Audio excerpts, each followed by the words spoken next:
সুস্থতা দান করে কে? নাকি ডাক্তার? কথা বলেন। আমাদেরকে সুস্থতা দেয় কে? আল্লাহ সুস্থতা দেয়। কেউ যেটা পারে না পারে কে? কেউ যেটা দেখে না দেখে কে? কেউ যেটা দেয় না দেয় কে? সবার চোখ ফাঁকি দেয়া যায়, কিন্তু আল্লাহর চোখ ফাঁকি দেয়া যায় না। এজন্য মুমিন বিশ্বাস করে আল্লাহ ইজ ওয়াচিং মি, আল্লাহ সুবহানাহু ওয়া তাআলা ইজ অবজার্ভিং মি। আল্লাহ আমাকে দেখছেন, তিনি আমাকে অবজার্ভ করছেন, আমার প্রতিটি কাজ, আমার প্রতিটি মুহূর্ত। In the day of judgement তার কাছে পাই টু পাই, তার সুপ্রিম কোর্টের কাঠগড়ায় দাঁড়িয়ে আমাকে হিসাব দিতে হবে। এটা হচ্ছে মুমিনের বিশ্বাস। মুমিন সব সময় এটা বিশ্বাস করে যে কেউ না দেখুক, দেখে কে? আল্লাহ। পুলিশের চোখ ফাঁকি দেয়া যায় কি যায় না? কথা বলেন। পুলিশের চোখ ফাঁকি দেয়া যায় না? সিগন্যাল দিয়ে রাখছে পুলিশ, যাবা না, হুট করে গাড়ি টান মারছে, কিছু করার আছে? র্যাবের চোখ ফাঁকি দেয়া যায় কি যায় না?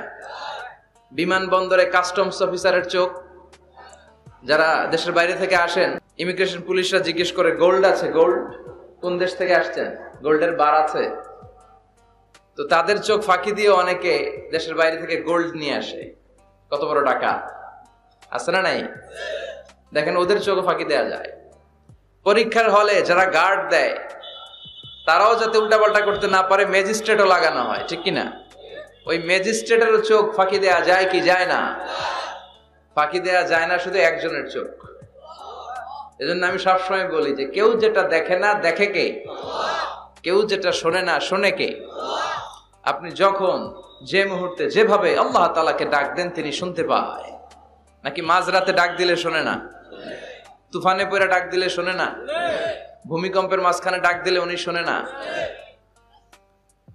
এই বিশাল ৭ আকাশ, ৭টা স্তরের জমিন, এই ৭ স্তরের জমিনের নিচে কোন গোপনতম প্রকোষ্ঠে কোন একটা বক্সের ভিতরে যদি ছোট্ট একটা মাকড়সা বা পিপিলিকা হেঁটে বেড়ায়, আল্লাহ বলেন আমি ৭ আকাশের উপর থেকে, আমার আরশের উপর থেকে ওই পিঁপড়ার পায়ের আওয়াজটাও শুনতে পাই। এজন্য বিপদে পড়লে, মন যখন বিষণ্ণ থাকবে, দুঃখের সময়ে আমরা চাইবো কার কাছে? সব সময় প্রশংসা করব কার? ইদা সাআলতা ফাসআলিল্লাহ ওয়া ইদা ইসতাআনতা ফাসতাইন বিল্লাহ। যখন সাহায্য চাইবে আল্লাহর কাছে চাও, যখন কোনো কিছুর প্রয়োজন হবে আল্লাহর কাছে চাও। বিষ্ণু বলেছেন তোমার পায়ের জুতার ফিতাও যদি ছিঁড়ে যায়, মুচির দোকানে যাওয়ার আগে, জুতা ছিঁড়ে গেছে, মুচির দোকানে তো যেতেই হবে, কিন্তু মুচির দোকানেও যাওয়ার আগে চাইবা কার কাছে? আল্লাহর কাছে। এটা হচ্ছে মুমিনের বিশ্বাস। অগাধ বিশ্বাস থাকবে তার আল্লাহর উপর। যে কোনো পরিস্থিতিতে মুমিন এটা বিশ্বাস করে যে এই ক্রাইসিস থেকে একমাত্র আমাদেরকে উত্তরণ করতে পারেন একটা সত্তা। চিল্লায় বলেন তিনি কে? আল্লাহ। এজন্য সব সময় আমরা তার প্রশংসা করব। আল্লাহর প্রশংসা কি কম কম না বেশি বেশি? বেশি বেশি প্রশংসা করলে খুশি হয় কে? আল্লাহ। লা ইন শাকারতুম লা আযীদান্নাকুম ওয়া লা ইন কাফারতুম ইন্না আযাবি লাশাদীদ। যদি আমার শুকরিয়া করো, আমাকে যদি থ্যাঙ্কস দাও, তাহলে আমি আল্লাহ তোমাকে নেয়ামত যা দিয়েছি আরো বাড়িয়ে দেব। আর এত কিছু দেওয়ার পরেও যদি নাশুকরি করো, তাহলে জেনে রাখো আমার শাস্তি বড় ভয়ানক। আমি আল্লাহ সব সময় ধরি না, ধরলে ছাড়ি না। ধরে ধরে ধরে না, ধরলে আল্লাহ। মনে থাকবে এই কথাগুলো? আল্লাহ ইজ ওয়াচিং মি, মনে রাখবে। অনেকে আমাদেরকে প্রশ্ন করে যে হুজুর আমি 5 ওয়াক্ত নামাজ পড়ি, ইয়াং ছেলেরা, আমি ইয়াংদের কথা বুঝি, ইয়াংরা আমার কথা বুঝে, আমি নিজেই তো ইয়াং, বুঝতে তো হবেই। তো অনেকে আমাকে প্রশ্ন করে যে হুজুর আপনাদের আলোচনাগুলো শুনে আমার জীবনের মোড় পরিবর্তন হয়েছে, কিন্তু এই পর্নোগ্রাফির করাল গ্রাস থেকে আমি নিজেকে বাঁচাতে পারছি না। আমি নামাজও পড়ি, আবার অশ্লীল ভিডিও দেখি। আমি সকালে তওবা করে বিকেলে দেখি, বিকেলে তওবা করে সকালে দেখি। এরকম সমস্যা আমার অনেক যুবক ভাইদের আছে না নাই? তোমাদের যাদের এই সমস্যা, তাদের মোবাইলের ওয়েলকামিং নোটে তুমি লিখে রাখবে আল্লাহ ইজ ওয়াচিং মি, মানে আল্লাহ আমায় দেখছেন। তুমি যেই ল্যাপটপ ইউজ করো, ওই ল্যাপটপের এক পাশে টাইপ করে তুমি লিখে রাখবে আল্লাহ সুবহানাহু ওয়া তাআলা ইজ ওয়াচিং মি, তিনি আমায় দেখছেন। তিনি আমাকে প্রত্যক্ষ করছেন, পৃথিবীর কেউ দেখে না। দরজা বন্ধ করে, লাইট অফ করে, জানালার পর্দা নামিয়ে দিয়ে একা একা লুকিয়ে লুকিয়ে অশ্লীল ভিডিও আমি দেখছি, কেউ দেখে না, দেখে কে? এজন্য আল্লাহর ভয়টা মুমিনের অন্তরে সব সময় থাকা চাই। আল্লাহর ভয় যদি কোনো মুমিনের অন্তরে থাকে, সে মুমিন কখনো পথ ভুলে যায় না, ঠিক কি না? যাদের হৃদয়ে আছে আল্লাহর ভয়, তারা কবু পথ ভুলে যায় না। আল্লাহর প্রেম ছাড়া এই দুনিয়ায় কারো কাছে কোনো কিছু চাই না। পড়েন সবাই। যাদের হৃদয়ে আছে আল্লাহর ভয়, তারা কবু পথ ভুলে যায় না। আল্লাহর প্রেম ছাড়া এই দুনিয়ায় কারো কাছে কোনো কিছু চাই না। রাতের আধারে যারা সেজদাতে রয়, দু চোখের শ্রুতে নদী যেন বয়। ছলনার হাতছানি যতই আসুক, পেছনে ফিরেও সে তাকায় না। যাদের হৃদয়ে আছে আল্লাহর ভয়, তারা কবু পথ ভুলে যায় না। আল্লাহর প্রেম ছাড়া এই দুনিয়ায় কারো কাছে কোনো কিছু চাই না। চিল্লায় বলেন ঠিক কিনা? আল্লাহর ভয় এটা অনেক দামি জিনিস। এটার নাম হচ্ছে তাকওয়াল্লাহ। এটার নাম কি?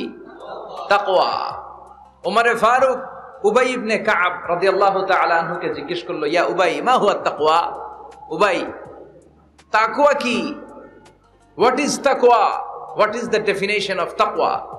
উবাই ইবনে কাব প্রশ্নের উত্তর না করে ওমরে ফারুককে আবার প্রশ্ন করে বললেন, আমা সালাকতা তরিকান যা শাউক? হে আমিরুল মুমিনিন, আপনি কি কাঁটাযুক্ত কোনো রাস্তা দিয়ে, এমন রাস্তা যে রাস্তার ডানে বায়ে সামনে পেছনে ক্যাকটাসের গুল্মলতা, খালি কাঁটা, এই কাঁটাযুক্ত কোনো রাস্তা দিয়ে কি আপনি কখনো হেঁটে যান নাই? ওমরে ফারুক বললেন, বালা, আমি হেঁটে গিয়েছি। উবাই বললেন, ওই রাস্তা দিয়ে হাঁটার সময় আপনি কেমন করে হেঁটেছেন? ওমরে ফারুক বললেন, ইজতাহাদতু ওয়া ইশতাম্মারতু, আমি এমন ভাবে হেঁটে গিয়েছি যাতে আশেপাশের ডানে বায়ে কাঁটা আমার গায়ে না লাগে, আমার জুব্বায় না লাগে। আমার জুব্বাটা ধরে আঁটো সাঁটো করে সন্তপর্ণে খুব সচেতনতার সাথে আমি হেঁটে গিয়েছি যাতে কাঁটা গায়ে না বিধে। উবাই বললেন, হাযা হুয়া তাকওয়া, এটাই তো তাকওয়া, এটাই তাকওয়া। এমন ভাবে এই পৃথিবীতে আপনাকে চলতে হবে যাতে শয়তানের কোনো হাতছানি, কোনো পাপ, কোনো পঙ্কিলতা, কোন ধরনের অশ্লীল বিষয় আপনার গায়ে পৌঁছতে না পারে। এটাই তাকওয়া। বিশ্বনবী একবার খেজুরের ডালা ভেঙে মরুভূমির মধ্যে একটা দাগ টানলেন, লম্বা দাগ টেনে সাহাবাদেরকে বললেন, হাযা সিরাতুল মুস্তাকিম, এটার নাম সিরাতুল মুস্তাকিম। তারপর ডানে বায়ে দুই দিকে অনেকগুলো ছোট ছোট দাগ কাটলেন, বললেন, হাযিহি সুবুলুশ শায়তান, ডানে বায়ের রাস্তাগুলো এগুলো শয়তানের রাস্তা। ডান দিক থেকে বাম দিক থেকে তোমাকে শয়তান হাতছানি দিবে। গানের কনসার্টে চলো, দুম্মা চলে ধুম দেখতে চলো, জুয়াবাজিতে চলো, নিষিদ্ধ পল্লীতে চলো, একটার পর একটা হাতছানি আপনাকে ডানে বায়ে সামনে থেকে পেছন থেকে আপনাকে গ্রাস করে ফেলতে চাইবে। কিন্তু মুমিন যখন সিরাতুল মুস্তাকিমের পথে একবার উঠেছে, এই পথটা শুরু হয়েছে দুনিয়া থেকে, এটার ওই প্রান্তে আছে জান্নাতুল ফেরদাউস, ঠিক কিনা? এজন্য প্রতিদিন সালাতে আমরা পড়ি ইহদিনাস সিরাতাল মুস্তাকিম। যে যুবকদের এই সমস্যা আছে, পর্নোগ্রাফির সমস্যা, এটা জাতীয় সমস্যা বাংলাদেশের জাতীয় রোগের নাম ডায়াবেটিক্স। জাতীয় রোগের নাম কি? আর যুবকদের জাতীয় সমস্যা হচ্ছে কি? পর্নোগ্রাফি। স্মার্টফোনগুলো আমাদেরকে স্মার্ট না বানিয়ে আমাদেরকে শেষ করে দিচ্ছে, ঠিক কি না? এজন্য আপনার একটা শক্ত সিদ্ধান্ত পারে আপনাকে জান্নাতি বানাতে, আর আপনার দুর্বল সিদ্ধান্তটাই আপনাকে জাহান্নামী বানানোর জন্য যথেষ্ট। এজন্য মুমিন মাত্রই তাকে বিশ্বাস করতে হবে, আল্লাহ ইজ ওয়াচিং মি। কি বিশ্বাস করবেন? আল্লাহ ইজ ওয়াচিং মি, আল্লাহ আমায় দেখছেন। কেউ দেখে না, কারো দেখার দরকার নাই, কিন্তু আমার আল্লাহ দেখে, ঠিক কি না? এটাই সবসময় মুমিনের অন্তরে থাকতে হবে। এটার নাম ঈমান, এটার নাম তাকওয়া। এই তাকওয়া নিয়ে যেন আমরা মরতে পারি, আল্লাহ তুমি তৌফিক দাও। ঈমানের সাথে যেন আমাদের মৃত্যু নসিব হয়, তুমি তৌফিক দাও। বিশ্বনবী সবসময় দোয়া করতেন, আল্লাহুম্মা রযুকনা হুসনাল খাওয়াতিম, হে আল্লাহ তুমি আমার শেষটাকে ভালো করো, কারণ সব ভালো তার, শেষ ভালো যার। এরকম অনেকে আছে আজীবন ইসলামের পক্ষে ছিল, কিন্তু শেষকালে মুরতাদ হয়ে মারা যায়, আছে না নাই? আবার অনেকে আজীবন ছিল কাফের, মুশরিক, ইসলামের শত্রু, নাস্তিক, কিন্তু শেষকালে কালিমা পড়ে মারা যায়। আছে না নাই? জিহাদের ময়দানে এক সাহাবা যুদ্ধ করতে করতে কাফির মুশরিকদেরকে কচুকাটা করে জাহান্নামে পাঠিয়ে দিচ্ছিলেন। জিহাদের ময়দানে ওনার যুদ্ধ দেখে সব সাহাবারা বলল, আজকের জিহাদের ময়দানের সব সওয়াব এই সাহাবা পেয়ে যাবে। বিশ্বনবী বললেন, হুয়া ফিন্নার, ও জাহান্নামে যাবে। এক সাহাবী তো অবাক, এটা আবার কেমন কথা? জান মাল সব বাজি রেখে জিহাদের ময়দানে আল্লাহর দুশমনগুলোর একটার পর একটাকে শেষ করে দিয়ে জাহান্নামে পাঠিয়ে দিচ্ছে, আর এই মুজাহিদ ফি সাবিলিল্লাহ জাহান্নামে যাবে? How it's possible? এই সাহাবী পেছনে পেছনে লুকিয়ে লুকিয়ে দেখতে লাগলো যে আমি এটার শেষ দেখতে চাই। দেখতে দেখতে এক পর্যায়ে তিনি খুঁজে পেলেন যে সাহাবী কাফেরদের বিরুদ্ধে যুদ্ধ করতে করতে কাফেরদের বিশাল এক ঘাটির ভেতরে ঢুকে পড়েছে। সেখানে যুদ্ধ করতে করতে একটা পর্যায়ে এমন আসলো, সে মারে আবার মার খায়। শুধু মারে না, মারেও আবার মরেও। মার খেতে খেতে হঠাৎ তার ডান হাতে এক কাফের এক কোপ মেরে তার ডান হাতটা কেটে ফেলে দিল। তাকে আহত অবস্থায় রেখে দিয়ে কাফেররা অন্যদিকে চলে গেল। এই ডান হাত থেকে ব্লিডিং হতে হতে এমন অবস্থা আর সহ্য হয় না। আর কিছুক্ষণ ওয়েট করলেই তার শাহাদাতের মৃত্যু। কিসের মৃত্যু? কথা বলেন।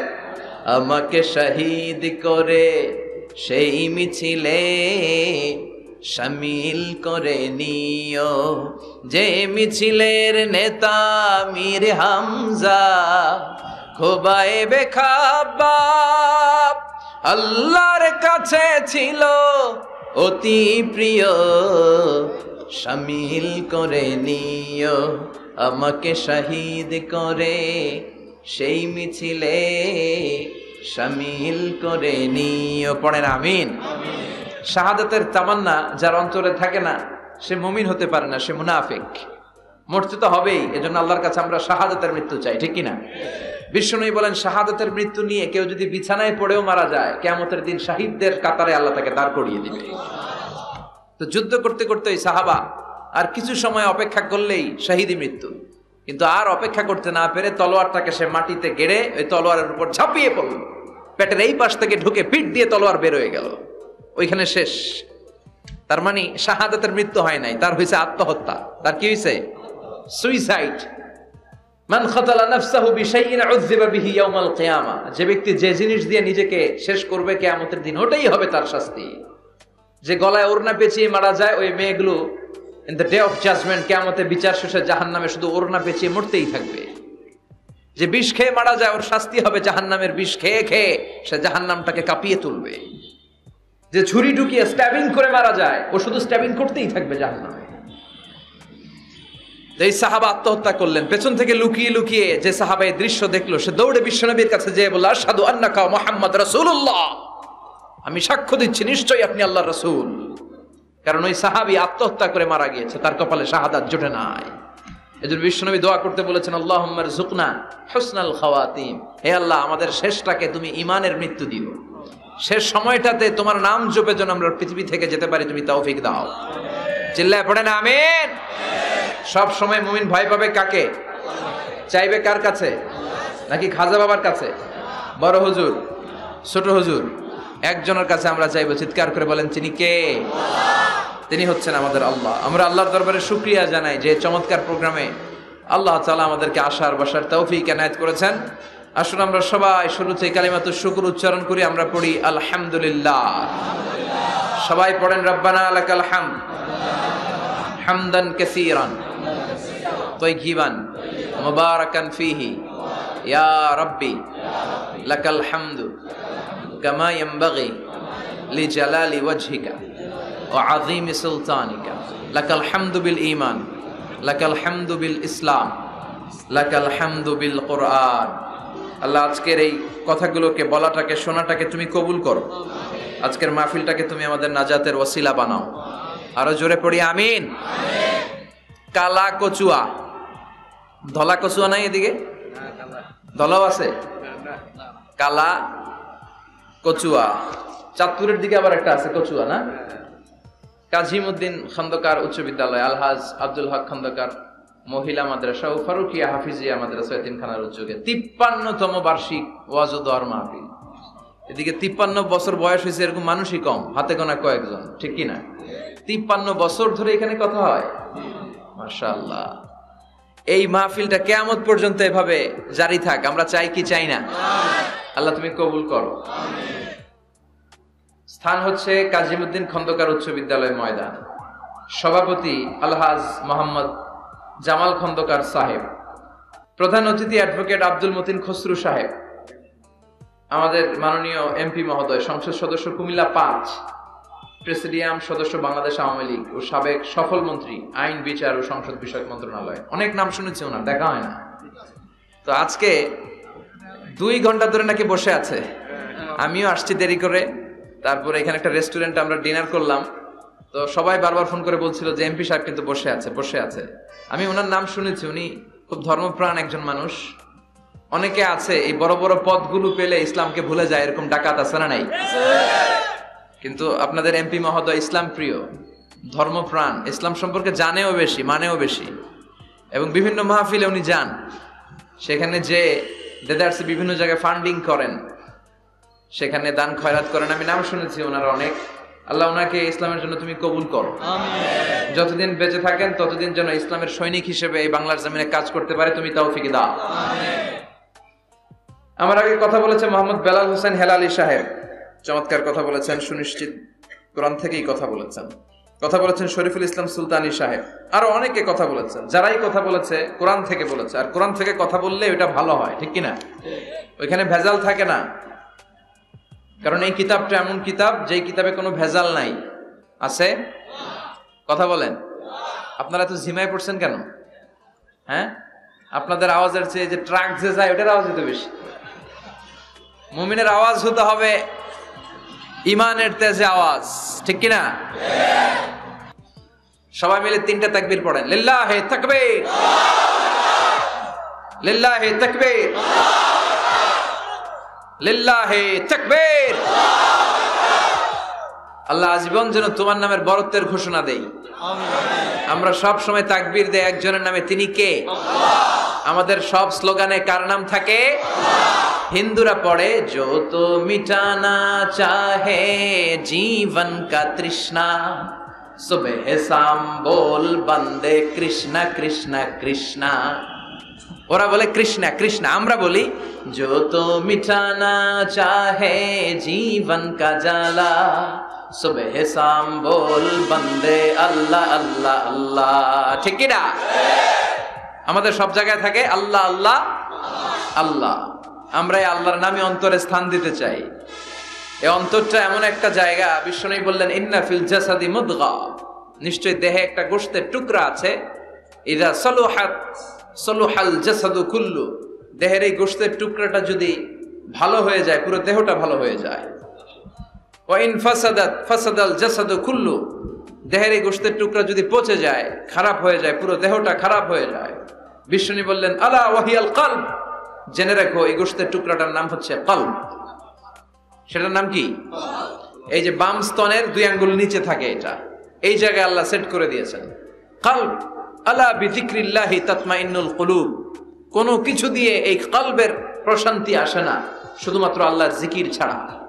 এজন্য কলবের মধ্যে আল্লাহর জিকির বসাতে হবে। কি বসাবেন? নাকি আয়না? অনেকে আয়না বসাতে চায়, বসায় না? কি বলে? আয়না বসায় দেয় মোর কলবের ভিতর। না, আয়না বসাবো না, এই কলবে থাকবে সুবহানাল্লাহ, আলহামদুলিল্লাহ, লা ইলাহা ইল্লাল্লাহ, আল্লাহু আকবার। এই 4টা জিকির সবচেয়ে সেরা জিকির, খেয়াল রাখবেন। দেখেন ইসলাম মানা সহজ। আমরা আজে বাজে জায়গায় যে আজে বাজে লোকদের কথা শুনে আমরা ভুল তথ্য পেয়েছিলাম এতদিন। ইসলাম মানাটা সহজ, একেবারে নিরেট, সোজা সাপটা, গোজামিল নাই। আল্লাহর কথা আর আল্লাহ রাসূলের কথায় কোনো গোজামিল থাকে না। সুবহানাল্লাহ, আলহামদুলিল্লাহ, লা ইলাহা ইল্লাল্লাহ, আল্লাহু আকবার। পড়েন সুবহানাল্লাহ, আলহামদুলিল্লাহ, লা ইলাহা ইল্লাল্লাহ, আল্লাহু আকবার। এই 4টা তাসবিহ হচ্ছে, 4টা জিকির হচ্ছে শ্রেষ্ঠ জিকির। শ্রেষ্ঠ তো শ্রেষ্ঠই তো পাইছেন, আর এদিক ওদিক তাকান কেন? পড়েন ইচ্ছে মতো, ইচ্ছে মতো পড়েন, ইচ্ছে মতো পড়েন। এই 4টা জিকির একসাথে মিলিয়েও পড়া যায়, আলাদা করেও পড়া যায়। আবার বিষ্ণু বললেন মিজানের পাল্লা ভারী করতে চাও, ফাআম্মা মান সাকুলাত মাওয়াজিনুহু ফাহুয়া ফি আইশাতির রাদিয়া। মিজানের পাল্লা যারা ভারী করতে চাও তারা দুইটা জিকির করবা, সুবহানাল্লাহি ওয়া বিহামদিহি সুবহানাল্লাহিল আযীম। এই দুইটা শব্দ কালিমাতান হাবিবাতান ইলার রহমান, আল্লাহর কাছে খুব প্রিয়, সাকিলাতানি ফিল লিসান। এই জিহ্বার মধ্যে এই শব্দ দুইটা উচ্চারণে খুব সহজ, খুব পাতলা। সাকিলাতানি ফিল মিজান, কিন্তু এই শব্দ দুইটা মিজানের পাল্লায় রেখে দিলে অনেক ওজন হয়ে যাবে। সুবহানাল্লাহি বিহামদিহি সুবহানাল্লাহিল আযীম। পড়তে রাজি আছেন তো? প্রত্যেক ফরজ সালাতের পরে আয়াতুল কুরসি পড়বেন। কি পড়বেন? মুখস্থ আছে না? এটা পড়ে ফু দিলে কোনো জিন পড়ি ব্ল্যাক ম্যাজিক কোনো কিছু আপনারা ধরতে পারবে না। বিশ্বনবী বলেন, মান ক্বারা আয়াতাল কুরসি দুবুরা কুল্লি সালাতিন মাকতুবা লাম ইয়ামনাহু মিন দুখুলিল জান্নাতি ইল্লাল মাউত। প্রত্যেক ফরজ সালাতের পরে কেউ যদি আয়াতুল কুরসি পড়ে তার জান্নাতে ঢোকার ব্যাপারে আর কোনো বাধা নিষেধ থাকে না। একটা জিনিস ছাড়া, সুবহানাল্লাহ, আরেকটু পরে বল, একটা জিনিস ছাড়া, ইল্লাল মাউত, সেটা হচ্ছে মৃত্যু। লোকটা মরে না তাই জান্নাতে যায় না, মরলেই জান্নাতে। এবার সুবহানাল্লাহ। তাহলে প্রত্যেক ফরজ সালাতের পরে আয়াতুল কুরসি দরকার আছে না নাই? প্রত্যেক ফরজ সালাতের পরে সালাম ফিরিয়ে আওয়াজ করে পড়বেন আল্লাহু আকবার। 3 বার পড়বেন আস্তাগফিরুল্লাহ আস্তাগফিরুল্লাহ আস্তাগফিরুল্লাহ, সুবহানাল্লাহ 33 বার, আলহামদুলিল্লাহ 33 বার, আল্লাহু আকবার 34 বার, অথবা শেষে 3টা 33 বার পড়ে মিলাবেন লা ইলাহা ইল্লাল্লাহু ওয়াহদাহু লা শারীকা লাহুল মুলকু ওয়া লাহুল হামদু ওয়া হুয়া আলা কুল্লি শাইইন কাদির। আরেক বর্ণনা একটু বাড়ানো হয়েছে, ইউহয়ী ওয়া ইউমীত ওয়া হুয়া আলা কুল্লি শাইইন। এগুলো পড়ে না, কোত্থেকে কি হাবিজাবি পড়ে ঈমান নষ্ট করে। এজন্য মুমিন হবে, মুমিন they work smart, they don't work hard. মুমিন স্মার্টলি কাজ করে, মুমিন কষ্ট করে কাজ করে না। সুবহানাল্লাহ কইবেন না? মুমিন সুযোগ খোঁজে, মুমিন কাজ করে smartly. They don't work hard, they work smart. They work smart. তারা স্মার্টলি কাজ করে। আপনারা জানেন কাবা ঘরের 4টা কর্নার আছে। একটা কর্নারের নাম হচ্ছে রুকনুল হাজারিল আসওয়াদ, এটার নাম হচ্ছে ব্ল্যাক স্টোন কর্নার, যেখানে হাজরা আসওয়াদের পাথর আছে। এই পাথরটাতে চুমু দিলে জীবনের গুনাহ সব মাফ করে দেয় কে? এটা জান্নাতি পাথর। কিয়ামতের দিন এই পাথরকে আল্লাহ একটা জিহ্বা দিবে, ঠোঁট দিবে, 2টা চোখ দিবে, আর কিয়ামতের দিন আল্লাহর সামনে দাঁড়িয়ে এসে সাক্ষ্য দিবে যে আল্লাহ তোমার এই বান্দা আমারে চুমু দিয়েছিল, এ দিয়েছিল, এ দিয়েছিল, এদের সবাইকে মাফ করে দাও। তাই হাজরা আসওয়াদের কর্নার আর কাবা ঘরের যে স্বর্ণ দিয়ে খচিত দরজা, এই হাজরা আসওয়াদের কর্নার আর দরজার মাঝখানে ছোট্ট একটু জায়গা, এটারে আরবিতে বলে মুলতাসাম। আমার সাথে সাথে পড়েন, এটারে আরবিতে কি বলে? ইলতাজামা ইয়ালতাজিমু ইলতিজামান। মুলতাজিম মুলতাজাম মানে হচ্ছে যেটার সাথে লেগে থাকা হয় সব সময়। সাহাবারা এই জায়গাটার সাথে লেগে থাকতেন, পেট লাগিয়ে, গাল লাগিয়ে, চোখ লাগিয়ে, মুখ লাগিয়ে কাঁপতেন আর দোয়া করতেন। আর এই জায়গায় পেট লাগিয়ে, শরীর লাগিয়ে দোয়া করলে ওই দোয়া আল্লাহ ফিরিয়ে দেয় না। কিন্তু ওই জায়গায় দোয়া করার চান্সও এত সহজে পাওয়া যায় না, ধাক্কা ধাক্কি যুদ্ধ করতে হবে আপনাদের। তো এক মাওলানা চান্স পাইছে ওইখানে, অনেক ধাক্কা ধাক্কি করে, খাইয়া দেয়া শক্তি কইরা ধাক্কা ধাক্কি, পাকিস্তানি পাঠানি যেগুলো আছে, 8-10টা পাঠান একসাথে দাঁড়ালে ওগুলার জ্বালায় কিছুই করা যায় না। এইভাবে তাকাইতে হয় ওদের দিকে, তাকাইলে আপনার টুপি পরে যাবে পিছনে, ইয়া উঁচুল। তো মাওলানা অনেক ধাক্কা ধাক্কি করে কোন রকম ওই মুলতাজামে হাত লাগাইতে পারছে। এখন আবার তো আরেক ধাক্কায় ওই যে চলে যাবে, কোনো হিসাব নাই। তো সেইখানে দাঁড়াই আল্লাহর কাছে দোয়া করছে, যেহেতু এই জায়গায় দোয়া করলেই আল্লাহ কবুল করে, এখন কয়টা চাবে আল্লাহর কাছে, সময় তো নাই। সে ওখানে হাত লাগিয়ে দোয়া করতেছে, আল্লাহ একটাই দোয়া, জীবনে যত দোয়া করছিলাম আর করবো সব দোয়া তুমি কবুল করে নিও। যত দোয়া জীবনে করছি আর মরার আগের দিন পর্যন্ত যত দোয়া আমি করব, এই দোয়াগুলো কবুল কইরো, এই একটাই চাওয়া, আর কিছু চাইলাম না তোমার কাছে। তো কিছু বাকি রাখছে? কথা বলেন। The believer, they work smart, they don't work hard. বিশ্বাসীরা স্মার্টলি কাজ করে, ওরা শক্তি খাটিয়ে ঘাম ঝরিয়ে কাজ করে না, ওরা সুযোগ খোঁজে, ওরা ঝোপ বোঝে কোপ মারে, ঠিক কি না? যেখানে সওয়াব বেশি, অল্প কাজে প্রফিট বেশি, লাভ বেশি, ওইটাই না মানুষ করবে, ঠিক কি না? এই জন্য যে সহি আমলগুলোর কথা বললাম ফরজ সালাতের পরে, আজকে থেকে এগুলো আমরা করব, মনে থাকবে ইনশাআল্লাহ। পড়েন আর জোরে পড়েন ইনশাআল্লাহ। যে বইটা থেকে আমরা কয়েক মিনিট শোনার জন্য আজকে বসেছি, বইটার নাম সবাই বলেন। এই কোরআনে কোনো ভুল নাই, কোনো সন্দেহ নাই। This is the book, the most authentic and original book in the world, whereof there is no doubt in it, and a guidance to those who are muttaqin. আল্লাহ বললেন যালিকাল কিতাব লা রাইবা ফীহি হুদাল লিল মুত্তাকিন, এমন বই যেটাতে সন্দেহের অবকাশ নেই, মুত্তাকিনদের জন্য গাইডলাইন। আবার রব্বুল আলামিন বলেন কিতাবুন আনজালনাহু ইলাইকা লিতুখরিজান নাসা মিনাল যুলুমাতি ইলান নূর। ও Muhammad, I've revealed this holy and sacred book unto you in order to lead the mankind out of darkness into the light. ও নবী, অনেকগুলো অন্ধকার থেকে একটা আলোর মশালের দিকে নিয়ে যাওয়ার জন্য আমি কোরআন নাজিল করেছি। বামপন্থীদেরকে ডানপন্থী বানানোর জন্য আমি কোরআন নাজিল করেছি। জাহান্নামীগুলারে জান্নাতি বানাতে আমি কোরআন নাজিল করেছি। সুবহানাল্লাহ পড়েন। ওই কোরআন থেকে আজকে আমরা কথা শুনবো, পড়েন ইনশাআল্লাহ। আমি আপনাদের খেদমতে আল কোরআন আল কারীমের 30তম পারার 112তম সূরা, খুব ছোট্ট একটি সূরা, সাইজে ছোট্ট হলেও ফজিলতের শেষ নাই, এই সূরার বরকতের শেষ নাই, এই সূরার ইম্পর্টেন্স, সিগনিফিকেন্স, স্ট্যাটাস এগুলো শেষ নাই। অনেক ছোট ছোট জিনিসকে আমরা উপেক্ষা করি, আমরা গুরুত্ব দিতে চাই না, কিন্তু আসলে এটার গুরুত্ব যে কত বেশি আমরা বুঝি না।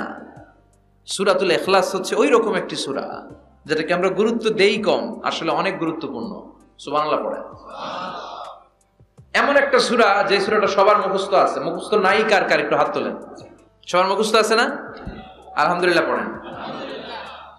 তো এই সূরাটা থেকে কিছু কথা আজকে আমরা শুনবো, শিখবো, জানবো আমলের নিয়তে। নিয়ত খালেস করেন, ইন্নামাল আমালু বিন্নিয়াত।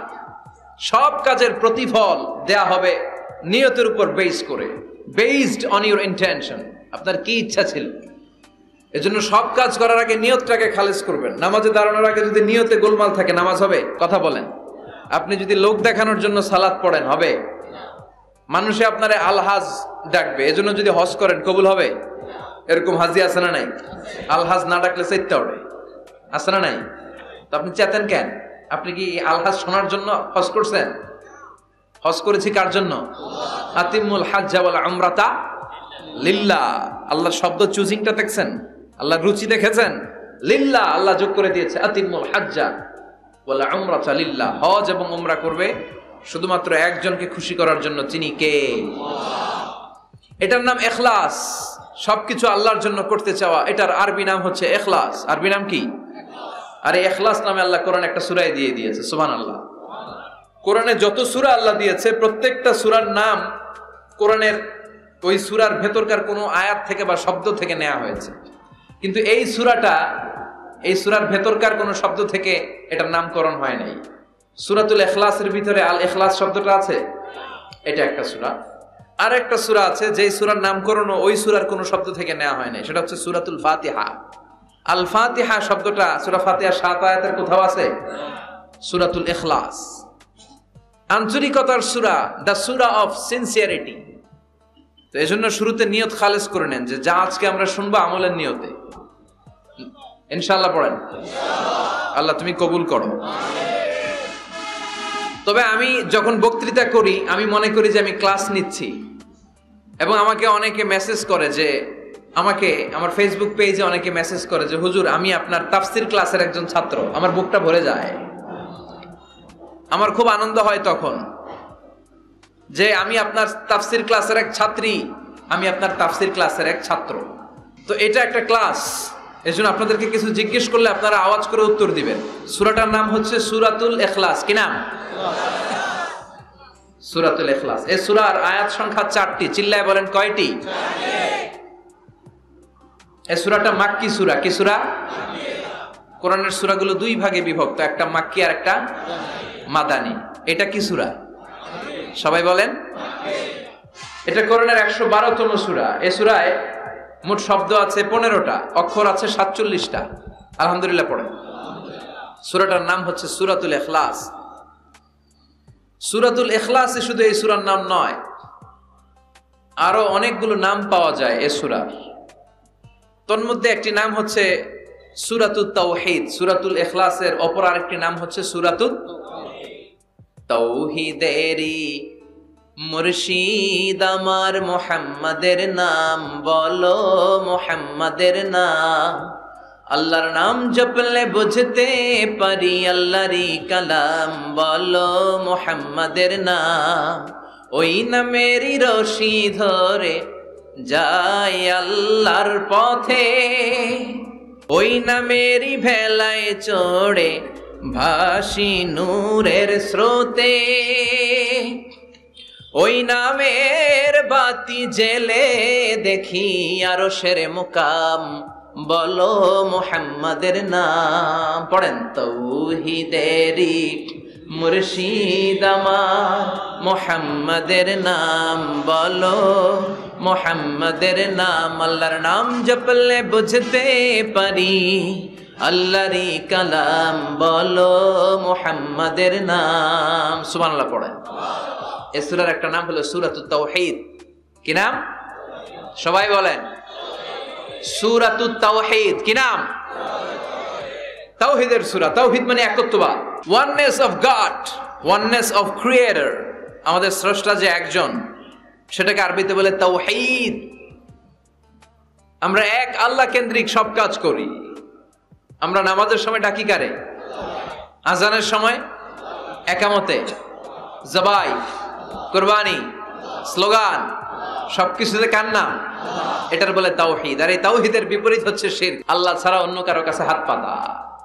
আল্লাহর সামনে মসজিদে যে মাথা না নুয়ে মাজারে যে মাথা নত করে বাবার কাছে চাওয়া, আছে না নাই? দয়াল বাবা রে দয়া করো আমারে, দয়াল খাজা রে দয়া করো আমারে, আছে না নাই? বাবা খাজা কেউ দয়া করতে পারে না, দয়া করার মালিক কে? আল্লাহ। এজন্য বলতে হবে দয়াল আল্লাহ রে দয়া করো আমারে। পড়েন দয়াল আল্লাহ রে দয়া করো আমারে। মৃত ব্যক্তির কাছে কিছু চাওয়া যায় না, খেয়াল করে শুনবেন। আল মাইয়িতু ফিল কবর কাল গরিকু ফিল বাহর। সাঁতার না জানা ব্যক্তি সাগরে পড়ে গেলে যেমন অসহায়, কবরে চলে গেলে মানুষটা এরকম অসহায়, সে চেয়ে থাকে আপনারা কি পাঠাইবেন, আপনারা তার জন্য কি পাঠান, এটার জন্য সে ওয়েট করে। সে কিছু পাঠাতে পারে না, সে আপনার বিপদ থেকে উদ্ধার করতে পারে না, সে আপনার মনের আশা পূর্ণ করতে পারে না। আপনার মনের আশা পূর্ণ করতে পারে শুধু একটা সত্তা, চিল্লায় বলেন তিনি কে? এটার নাম তাওহীদ। এটার নাম কি? এজন্য খাজা বাবার দরবারেতে কেউ ফিরে না খালি হাতে। এগুলো বলবেন কখনো? কেউ ফিরে না খালি হাতে, খাজারে তোর দরবারেতে, বলে না? এটা কি সত্যি? কত দরবার থেকে কত লোক খালি হাতে ফিরে। দামি ঘড়ি পরে গেছে, ঘড়ি চুরি হয়েছে, এখন খালি হাতে ফিরে। পকেট ভর্তি টাকা নিয়ে গেছিল, টাকা চুরি হয়ে যায়, খালি পকেটে ফিরে, আছে না নাই? এক দরবার থেকে কেউ কোনোদিন খালি হাতে ফিরে না। চিৎকার করে বলেন দরবারটা কার? কেউ ফিরে না খালি হাতে, আল্লাহরে তোর দরবারেতে। পড়েন কেউ ফিরে না। মনে থাকবে? এটার নাম তাওহীদ, এটার নাম। আর এর বিপরীত হচ্ছে শিরক। বিপরীত কি? ইন্নাল্লাহা লা ইয়াগফিরু আন ইউশরাকা বিহি ওয়া ইয়াগফিরু মা দুনা যালিকা লিমান ইয়াশা। আল্লাহ বলেন তিনি সব গুনাহ মাফ করে দিতে পারেন, সব গুনাহ তিনি ক্ষমা করে দেন, সব পাপ তিনি মার্জনা করে দেন, শুধুমাত্র শিরকের পাপ ছাড়া। কোন পাপ ছাড়া? মনে থাকবে? শিরক করছেন তো মরছেন, শিরক করেছেন তো মরেছেন। ক্যান্সারের অ্যান্সার আছে, শিরকের কোনো অ্যান্সার নাই, কারণ আল্লাহ সব মাফ করে, এটা মাফ করে না। ইন্না শিরকা লা যুলমুন আযীম, এটা মহাপাপ, সব পাপের বড় পাপ, সব পাপের বাপ। এটার নাম শিরক। এটার নাম কি? চাবো আল্লাহর কাছে চাবো, সেজদা দিব আল্লাহর কাছে সেজদা দেব। আশা আকাঙ্ক্ষা জ্বালা যন্ত্রণা সব দূর করে দিতে পারে একজন। চিৎকার করে বলেন তিনি কে? বিশ্বনবী বলেন হাদিসে কুদসিতে আল্লাহ ফরমান, কিয়ামতের কঠিন ময়দানে পাহাড় পরিমাণ গুনাহ নিয়ে, সাগরের অথই জলরাশি পরিমাণ গুনাহ নিয়ে, ও বান্দা যদি তুমি আমার কাছে হাজির হয়ে যাও, ওই গুনার মধ্যে যদি শিরকের কোনো গুনাহ না থাকে, তাহলে আমি আল্লাহ পাহাড় পরিমাণ, সাগরের জলরাশি পরিমাণ ক্ষমার দয়া নিয়ে তোমার কাছে হাজির হয়ে যাব। লা ইন আশরাকতা লা ইয়াহবাতান্না আমালুক ওয়া লা তাকুনান্না মিনাল খাসিরিন। যদি শিরক করো তোমার সব আমল শেষ। আপনার রোজা, আপনার নামাজ, আপনার জিকির, আপনার হজ সবগুলোর বরবাদ করে দিবে কে? এজন্য আমরা যখন নামাজে দাঁড়াই আল্লাহ বলে নামাজ পড়ে আগে ঘোষণা দে তুই মুশরিক না মুওয়াহিদ। আমরা পড়ি ইন্নী ওয়াজ্জাহতু ওয়াজহিয়া লিল্লাযী ফাতারাস সামাওয়াতি ওয়াল আরদা হানিফাও ওয়া মা আনা মিনাল মুশরিকিন। ওয়া মা আনা মিনাল, এর মানে কি? আমি মুশরিক না, আল্লাহ আমি মুশরিক না, আল্লাহ আমি মুশরিক না। আবার যখন আরাফার ময়দানে লক্ষ লক্ষ হাজী সাহেবান ইজার আর রিদা, সাদা রঙের একটা চাদর পড়ে, সাদা রঙের একটা লুঙ্গি পড়ে, চোখের পানি ছেড়ে আরাফার ময়দানে কাঁদে। আল্লাহ বলে কান্না করবি পরে, আগে বল শিরক করস নাকি? আমরা বলি লাব্বাইক আল্লাহুম্মা লাব্বাইক, লাব্বাইক লা শারীকা লাক, আল্লাহ কোনো শিরক করি না, তোমার সাথে কাউরে অংশীদার স্থাপন করি না, তুমি সব রাজার বড় রাজা, মহারাজা, তোমার সাথে কোনো শরীক নাই, তোমার সমকক্ষ মহাবিশ্বে কেউ নাই। এটার নাম তাওহীদ। এটার নাম কি? এজন্য শিরকের সাথে আমাদের কোন ধরনের সম্পর্ক। বিশ্বনবী বললেন শিরক হচ্ছে আখফা মিন দাবিবিন নামাল, পিঁপড়ার গুটি গুটি পায়ের চেয়েও ভয়ঙ্কর। পিঁপড়া যেমনি গুটি গুটি পায়ে হেঁটে হেঁটে মিষ্টির দোকানে ঢুকে যায়, যেখানে মিষ্টি রেখেছেন, মিষ্টি জাতীয় খাবার রেখেছেন, ওই পাতিলের ভেতরে লুকিয়ে লুকিয়ে গুটি গুটি পায়ে যেমনি পিঁপড়া ঢুকে যায়, তেমনি শিরক করলে শির গুটি গুটি পায়ে আপনার দেহের ভেতরে ঢুকে আপনার ঈমানকে বরবাদ করে সারখার করে দিবে, শেষ হয়ে যাবে আপনার ঈমান। এজন্য শিরকের সাথে আমাদের কোনো সম্পর্ক আছে? শিরকের সাথে যে সম্পর্ক নাই, তাওহীদে যে আমাদেরকে বিশ্বাসী হতে হবে, সেই লক্ষ্যে আল্লাহ তাআলা এই সূরার আরেকটা নাম দিলেন, সেটা হচ্ছে সূরাতুত তাওহীদ। সেটার নাম কি? তাহলে সূরাতুল ইখলাসে শুধু সূরাতুল ইখলাসের নাম নয়, এটার আরেকটা নাম কি মনে থাকবে সবার? এই সূরার আরেকটা নাম হচ্ছে সূরাতুল মা'রিফা। সূরাতুল, কথা বলেন, জোরে বলেন। আপনাদের জিমানি ধরছে? 2-4 জনই কয়, বাকিরা কয় না। বাকিরা কয় না ক্লাস করুন না, আপনি পড়ায় যান। আছে না নাই? এই সূরার নাম সূরাতুল মা'রিফা। চিল্লায় বলেন কি নাম? এইভাবে উত্তর করতে হবে, মা'রিফা। মা'রিফা মানে জানা বা চিনা। মা'রিফা মানে কি? জানা বা চিনা। এই সূরা পড়লে আল্লাহরে জানা যায়, এই সূরা তেলাওয়াত করলে আল্লাহরে চিনা যায়। তাহলে যারা আল্লাহরে চিনে বেশি, আল্লাহরে জানে বেশি, আল্লাহরে মানে বেশি, তারাই মারেফতের লোক। কথা কন? কিন্তু আমগো বাংলাদেশে এটার নাম দিয়েছে মারেফত। মারিফা এটার নাম দিয়েছে কি? মারে, আসলে মাইরের পথ, ঠিক কি না? ইসলামের সৌন্দর্য, the beauty of Islam, that distorted the beauty of Islam, ইসলামের সৌন্দর্যকে তারা নষ্ট করেছে। এরকম আছে না? নামাজ পড়ে না, রোজা রাখে না, পর্দা করে না, চুলের মধ্যে জট পাকিয়ে রাখে, লাল শালু পরে ঘুরে বেড়ায়, আর বলে কলব পরিষ্কার তো সব পরিষ্কার। এরকম ডাকাইত আছে না নাই? দোদেল বান্দা কালমা চোরে, না পায় শ্মশান না পায় ঘোর, দিন থাকিতে আয়রে পথে ছাইড়া দে ভণ্ডামি, ভণ্ডামি ভণ্ডামি ভণ্ডামি, ছাইড়া দে ভণ্ডামি। এগুলো হলো ভণ্ডামি। কথা বলেন। নামাজ কালাম পড়ে না, ইবলিস শয়তানের নানা, কালা কুচু হয় না এগুলা। নামাজ নাই, তোর সাথে আমার কথা নাই, ঠিক কিনা? ও মারেফত শিখায় আমাদের। কি শিখায়? মারেফত। আমরা যে কত মারেফত আগে শিখে রাখছি ওইটা জানে না। যারা ইখলাসের সাথে আল্লাহর উপর তাওয়াক্কুল করে, ওরা হচ্ছে আহলুল মারেফা। চিল্লায় বলো ঠিক কিনা? নামাজ রোজা করে না, ইবলিস শয়তানের নানা, ধর্মের একখান খুঁটি ধইরা কয়দিন করবা হয়রানি, ভণ্ডামি ভণ্ডামি ভণ্ডামি, ছাইড়া দে ভণ্ডামি। এরকম ভণ্ড আছে না নাই? এদের সাথে ইসলামের কোন সম্পর্ক? এই সূরার নাম সূরাতুল মা'রিফা।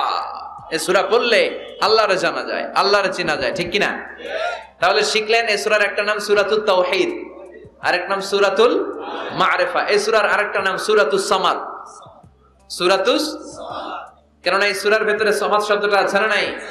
সামাদ কার নাম? কথা বলেন। আল্লাহর নাম। সামাদ মানে হচ্ছে অমুখাপেক্ষী, যিনি কারো কাছে চায় না, সবাই তার কাছে চায়। তিনি কে? তিনি আল্লাহ। এটার নাম সূরাতুস সামাদ। সামাদ মানে অমুখাপেক্ষী। সামাদের বিপরীত শব্দ হচ্ছে সনাম। সামাদের বিপরীত কি? সানাম মানে মূর্তি। সানাম মানে মূর্তি। জাহেলি যুগে বিশ্বনবীর কাছে যখন সর্বপ্রথম তাওহীদের দাওয়াত আসলো, ওই সময়ে একটা লোক মূর্তির পূজা করত, মূর্তিটারে খুব দেখভাল করত, যত্ন করত, আদর সোহাগ করত, আর রাত্রিবেলা এটার সামনে মিষ্টি দই হালুয়া চিরা রাইখা কেঁদে কেঁদে মনের জ্বালার কথা মূর্তির কাছে কইত। সে ভাবতো এটাই আমার বড় খোদা। সে কি ভাবতো? এটাই আমার, এটারে বললেই এটাই আমার বিপদ থেকে মুক্তি দিবে, আমাকে পরিত্রাণ দিবে, আমাকে সেভ করবে এটা। এভাবে সে আল্লাহকে বাদ দিয়ে মূর্তির ইবাদত করত, মূর্তিকে খুব যত্ন করত। একদিন কোন এক কাজে মূর্তিটাকে রেখে এসে ঘরের বাইরে গেল, এক পাশে গেল। কাজ শেষে এসে দেখে তার এই মূর্তির গায়ে পানি। মূর্তিটাকে দেখতে মনে হচ্ছে যে কে যেন গোসল করায় গেছে, পানি। তো সে ভাবলো যেহেতু আমার খোদার গায়ে পানি, এটা নিশ্চয়ই ভালো পানি হবে। He thought it is the water of mercy and blessings. সে ভাবলো it could be the water of rahma. এটা মনে হয় রহমতের পানি হবে, যেহেতু খোদার গায়ে পানি। তো রহমতের গায়ে পানি শুকিয়ে যাওয়ার আগে খেয়ে ফেলি, তাহলে সব রহমত ঢুকবে কই? পেটে। When he thought it is the water of rahma, water of mercy and blessings, he started to suck it with his tongue. সে জিহ্বা দিয়ে চাটতে শুরু করছে, চেটে চেটে সব রহমত নিয়ে নিচ্ছে পেটে। When he started to suck it, he found the taste is little bit bitter. The taste is weird. জিহ্বা দিয়ে যখন চাটতে শুরু করছে, তখন সে পেল যে এটার স্বাদটা কেমন যেন কটা কটা লাগে, লবণাক্ত, একটু টক টক, হাজমুলার মতো লাগে। কিসের মতো? কিরে এরকম লাগে কেন? If it is the water of mercy, it should be sweeter. এটা যদি রহমতের পানি হয়, এটা সুইট হবে, মিষ্টি হবে। এটা টক লাগে কেন, কটা লাগে কেন? ঘটনা কি? খুঁজতে লাগলো ডানে বায়ে। খুঁজতে খুঁজতে দেখে ঘরের পাশেই দুইটা খ্যাকশিয়া। অনেকে এই বর্ণনাটা দিতে যে কুকুরের কথা বলে, কিন্তু হাদিসে এসছে খ্যাকশিয়া, সালাবান, দুইটা খ্যাকশিয়া।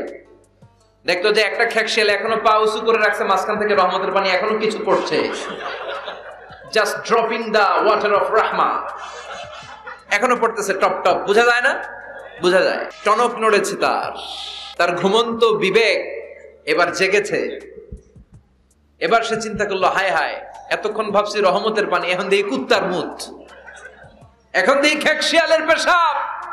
সর্বনাশ, কি করলাম এতটা বছর, এত টাকা, এত পয়সা, এত আদর সোহাগ যত্ন এটারে দিলাম, কি দিল তার বিনিময়ে সে আমাকে? যে একটা খ্যাকশিয়ালের পেশাব থেকে, কুকুরের পেশাব থেকে নিজের বাঁচাতে পারে না, সে জাহান্নামের আগুন থেকে কিয়ামতের দিন আমারে কেমনে বাঁচাবে? রাগের চোটে খোদারে ধরে দিছে আসা। খোদারে ধরে কি করছে? এক আসারে খোদার হাত পাও নাই, ভাঙ্গা খোদারে নিয়া দৌড়ে দৌড়ে বিশ্বনবীর কাছে এসেছে। এসে বলল, আব্দুল্লাহর বেটা মোহাম্মদ, এতদিন ভাবছি এটা খোদা, এখন দেখি হুদা। হুদা হুদা এটার পিছনে ঘুরছি, এটার কোনো পাওয়ার নাই, সব পাওয়ার আছে একজনের। চিল্লায় বলো, তিনি কে? ঝিনুকের ভেতর লুকিয়ে থাকে যেমন মতি, ঝিনুকের ভেতর লুকিয়ে থাকে যেমন মতি, কালমা শাহাদাতে আছে আল্লাহর জ্যোতি, কালমা শাহাদাতে আছে আল্লাহর জ্যোতি। পড়েন পড়েন। ঝিনুকের ভেতর লুকিয়ে থাকে যেমন মতি, ঝিনুকের ভেতর লুকিয়ে থাকে যেমন মতি, কালমা শাহাদাতে আছে আল্লাহর জ্যোতি, কালমা শাহাদাতে আছে আল্লাহর জ্যোতি। সুবহানাল্লাহ পড়েন। এসে বলে, আব্দুল্লাহর বেটা মোহাম্মদ, ভাবছিলাম খোদা, এখন দেখি হুদা, আর এটারে ডাকতে চাই না, তুমি আমারে পড়ায় দাও লা ইলাহা মুহাম্মাদুর রাসূলুল্লাহ। কালিমা পড়ে মুসলমান হয়ে গিয়েছে। সুবহানাল্লাহ পড়েন। এজন্য এই সূরার একটা নাম হচ্ছে সূরাতুস সামাদ। তাহলে পাইলাম সূরাতুত তাওহীদ, পাইলাম সূরাতুল মারিফা, পাইলাম সূরাতুস। সুবহানাল্লাহ পড়েন। এই সূরাটা বিশ্বনবী সাল্লাল্লাহু আলাইহি ওয়াসাল্লাম প্রতিদিন ফজরের নামাজের সুন্নত যে 2 রাকাত, ফজরের সালাতের সুন্নত 2 রাকাত পড়ি না আমরা, 2 রাকাতে বিশ্বনবী পড়তেন। মাগরিবের 2 রাকাত সুন্নতের মধ্যে এই সূরাটা পড়তেন। বেতেরের 3 রাকাতের শেষ রাকাতে বিশ্বনবী সূরাতুল ইখলাসটা পড়তেন। আবার তাওয়াফ করার পরে যারা হজ উমরা করছেন, তাওয়াফ করা লাগে না? কয়টা? 7টা। 7টা তাওয়াফে একটা তাওয়াফ হয়। 7টা রাউন্ড দিলে, টার্ন দিলে 7 টার্নস মেক এ তাওয়াফ। 7টা টার্ন দিবেন আপনি, তখন একটা তাওয়াফ হয়। এই ইবাদতটা শুধু মক্কাতুল মুকাররমাতে করা যায়, আর পৃথিবীর কোথাও করা যায়? তাওয়াফ প্রতিদিন 120টা রহমত নাজিল হয় কাবা ঘরে। সিত্তুন আলী তাইফিন, 60টা তাওয়াফকারীদের জন্য। 40 আলিল মুসাল্লিন, 40টা যারা কাবা ঘরে নামাজ পড়ে তাদের জন্য।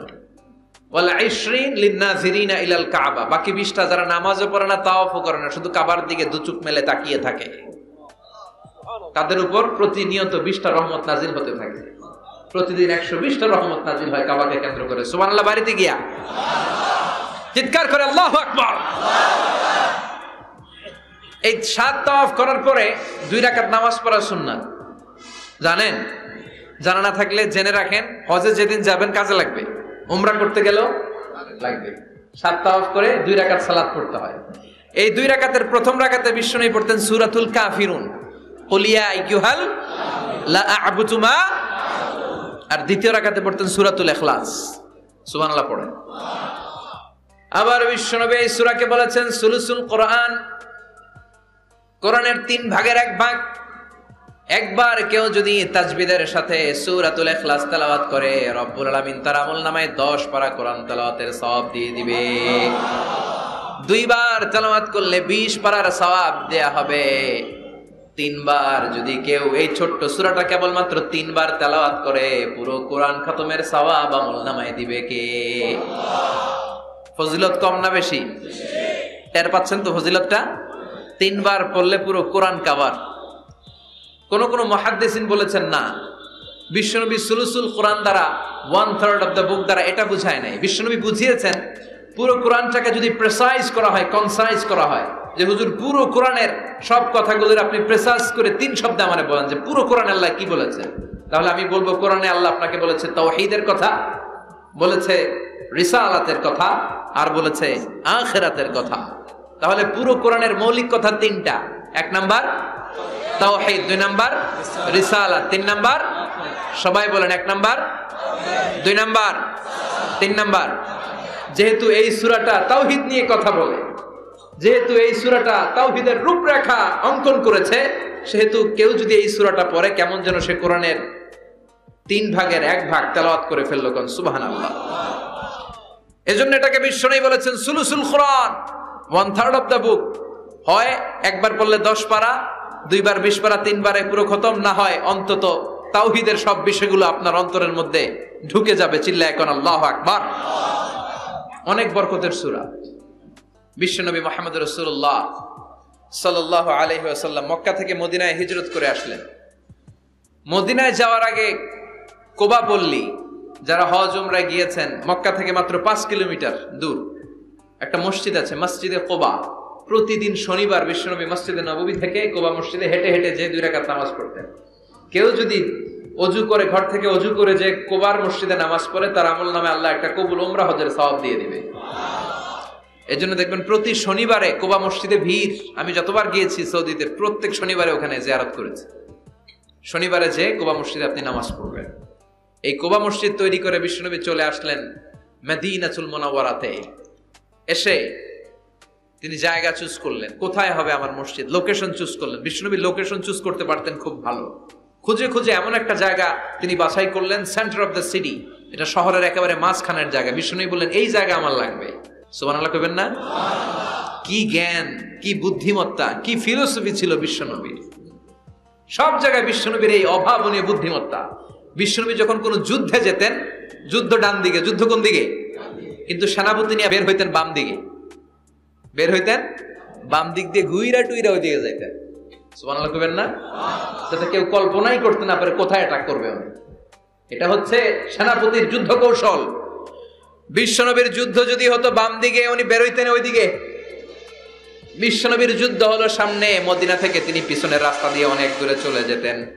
সেখান থেকে মরুভূমির পথ পাড়ি দিয়ে তারপর যুদ্ধের ময়দানে যেতেন। বুদ্ধিমত্তা, intellectual power. He was a very good mediator ever in the world. পৃথিবীর সবচাইতে বেশি কূটনৈতিক বুদ্ধি সম্পন্ন মানুষ করে আল্লাহ তাআলা বিশ্বনবীকে বানিয়েছেন। ওয়াজ এ ভেরি গুড মিডিয়েটর, মধ্যস্থতা করতে পারতেন ভালো, সালিস করতে পারতেন ভালো। সালিস আমরা বাংলায় বলি সালিশ, আসলে শব্দটা সালিস, আসানি আসালিস। আমার আপনার মধ্যে ঝগড়া তো আমি এক, আপনি দুই, আরেকজন লাগবে কি 3 নাম্বার, সালিস। এটাকে বলে সালিশ। সালিশই করতে পারতেন বিশ্বনবী, চমৎকার। স্বামী স্ত্রীতে ঝগড়া হইলে মিলাই দিতেন। কত ফাতেমা আর আলীর ঝগড়া মিলাই দিয়েছেন তার হিসাব নাই। সুবহানাল্লাহ কইবেন না? হি ওয়াজ এ ভেরি গুড মিডিয়েটর, ভালো মধ্যস্থতাকারী ছিলেন। স্ত্রীদের মধ্যেও ঝগড়া লাগতো, বিশ্বনবীর স্ত্রীদের মধ্যেও খুনসুটি হতো, ঝগড়া। বিশ্বনবীর একমাত্র ভার্জিন কুমারী স্ত্রী ছিল আয়েশা রাদিয়াল্লাহু তাআলা আনহা। ওনার বাড়িতে বিশ্বনবীর আরেক স্ত্রী, খুব সম্ভবত হাফসা বা সাফিয়া, কোন বর্ণনা এসেছে পায়েস, কোথাও এসেছে ঝোলওয়ালা তরকারি হাদিয়া নিয়ে আসছে, যে এটা আপনারা দিলাম। আয়েশা তরকারি দেখে রেগে গেলেন, আমার ঘরে তরকারি দিছো কেন, আমি রাঁধতে পারি না? আমি নিজ হাতে রান্না করে বিশ্বনবীরে খাওয়াবো। রেগে মেগে তরকারির ঝোল নিয়ে সাফিয়ার বা হাফসার গালের মধ্যে মেখে দিয়েছেন। হাফসা যে বিশ্বনবীর কাছে বলি, ইয়া রাসূলুল্লাহ, কুমারী বউ তো আদর করছেন বেশি, লাই দিয়া কই তুলছেন দেখেন। ও নবী, আমি পায়েস নিয়েছিলাম আর ঝোল করা তরকারি নিয়েছিলাম, ভেবেছিলাম আপনিও খাবেন, আয়েশাও খাবে। আয়েশা কয়, আমি কি রাঁধতে জানি না, নিয়ে আসলা কেন আমার ঘরে, দিলা কেন? আমি রাঁধতে জানি, নিয়ে যাও। শুধু আমার তরকারিটা প্রত্যাখ্যান করে নাই, তরকারির ঝোল আর পায়েস দিয়ে আমার গালের মধ্যে কসমেটিক্স বানায়া দিছে। এই যে গাল দেখেন, দলিল নিয়ে আসছি, দেখেন কি করছে। বিশ্বনবীর পদ্ধতি ছিল, বিচার কেউ দিলেই he never take any action, he never react anymore। কখনো উনি অ্যাকশনে যেতেন না, উনি দুই পক্ষের কথা শুনতেন। সুবহানাল্লাহ পড়েন। আর আমাদের বিচার করতে গেলে একজনের কথা শুনে আরেকজনরে বাস আছে না নাই? বললেন আয়েশারে ডাকো, আয়েশা এমন করেছো? করেছি। কেন করেছো? বললে, ইয়া রাসূলুল্লাহ, মাথাটা গরম ছিল,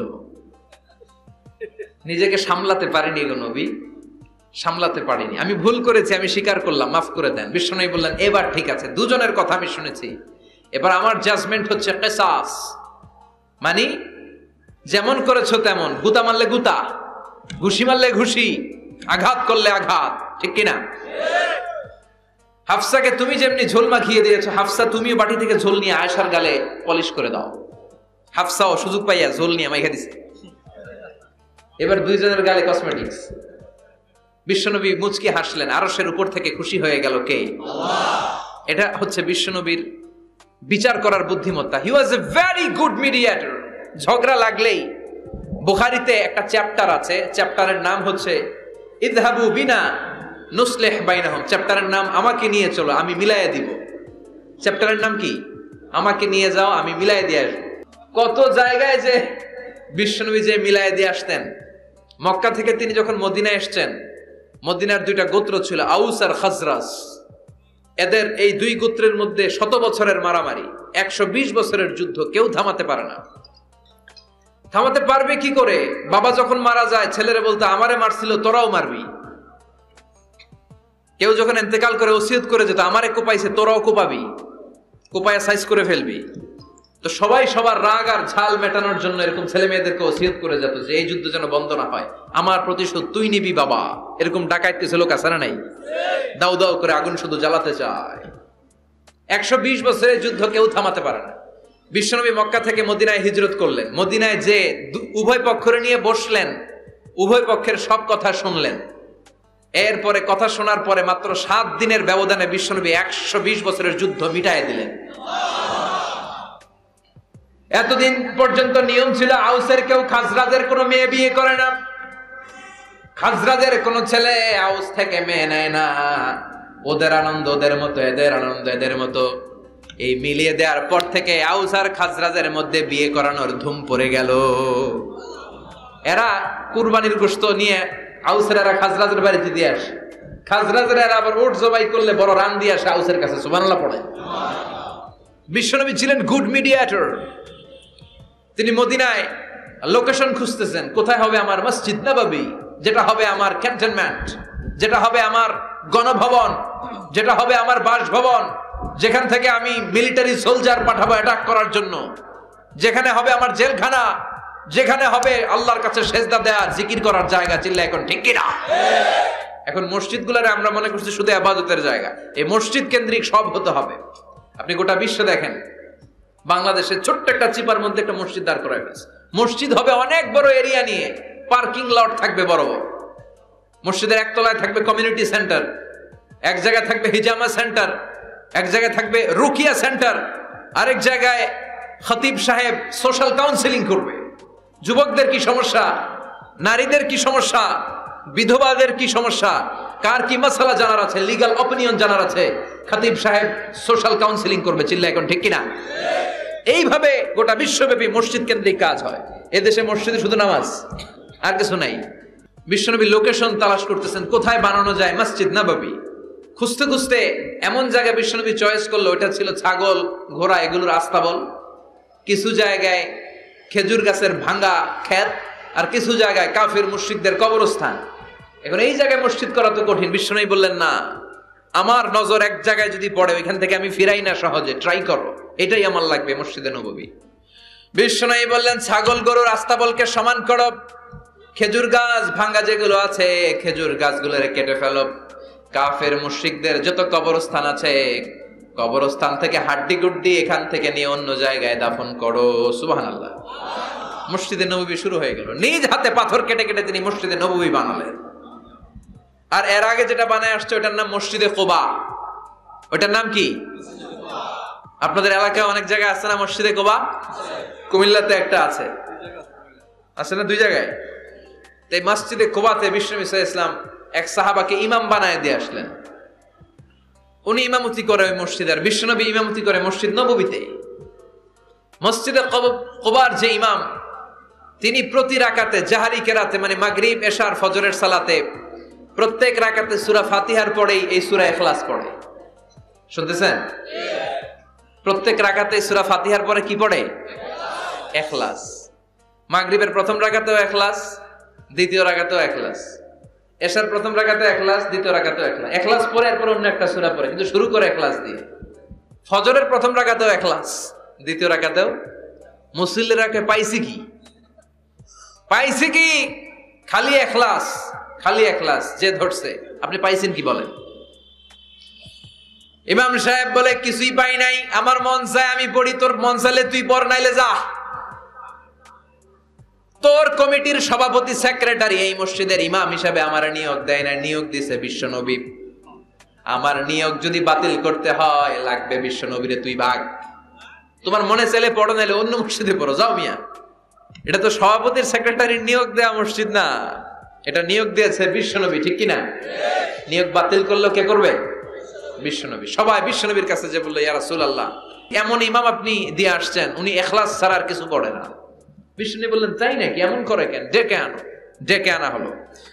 বিশ্বনবী বললেন, ওরে সাহাবী, ঘটনা কি হাসা? কয় হাসা। প্রতি রাকাতে সূরা ইখলাস পড়ো, তোমার কি কোরআন থেকে অন্য কোন সূরা মুখস্থ নাই?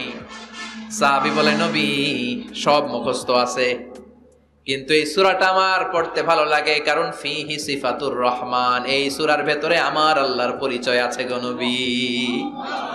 আমার আল্লাহর পরিচয়টা খুব সুন্দর করে দেয়া, আমার রবের কথা এই সূরার পরতে পরতে পাওয়া যায়, এজন্য এই সূরাটা পড়তে আমি বড্ড ভালোবাসি। বিশ্বনবী বললেন, ইমামতি যাবে না, তোরটা পার্মানেন্ট হয়েছে। আল্লাহু আকবার। তোর ইমামতি পার্মানেন্ট করে দিলাম, যেমনে পড়াইতি এমনিই পড়াবি। প্রতি রাকাতে এই সূরাতুল ইখলাস তুমি পড়ো, সমস্যা নাই। এই যে তুমি সূরাতুল ইখলাস পড়ো, সূরাতুল ইখলাসকে ভালোবাসো, আল্লাহ বলেছেন এই ইখলাসের ভালোবাসার কারণে কিয়ামতের দিন আল্লাহ তোরে জান্নাতে ঢুকায়া দিবে। ইখলাসের ভালোবাসার কারণে আনতা মিন আহলিল জান্নাহ, তুমি জান্নাতে যাবা। হুব্বুকা ইয়াহা ইউদখিলুকাল জান্নাহ, এই সূরার ভালোবাসায় তোমার জান্নাতে ঢুকায়া দিবে। সুবহানাল্লাহ পড়েন। এজন্য সূরা বেশি বেশি পড়তে রাজি আছেন তো? বিশ্বনবী তাবুকের যুদ্ধে গেলেন।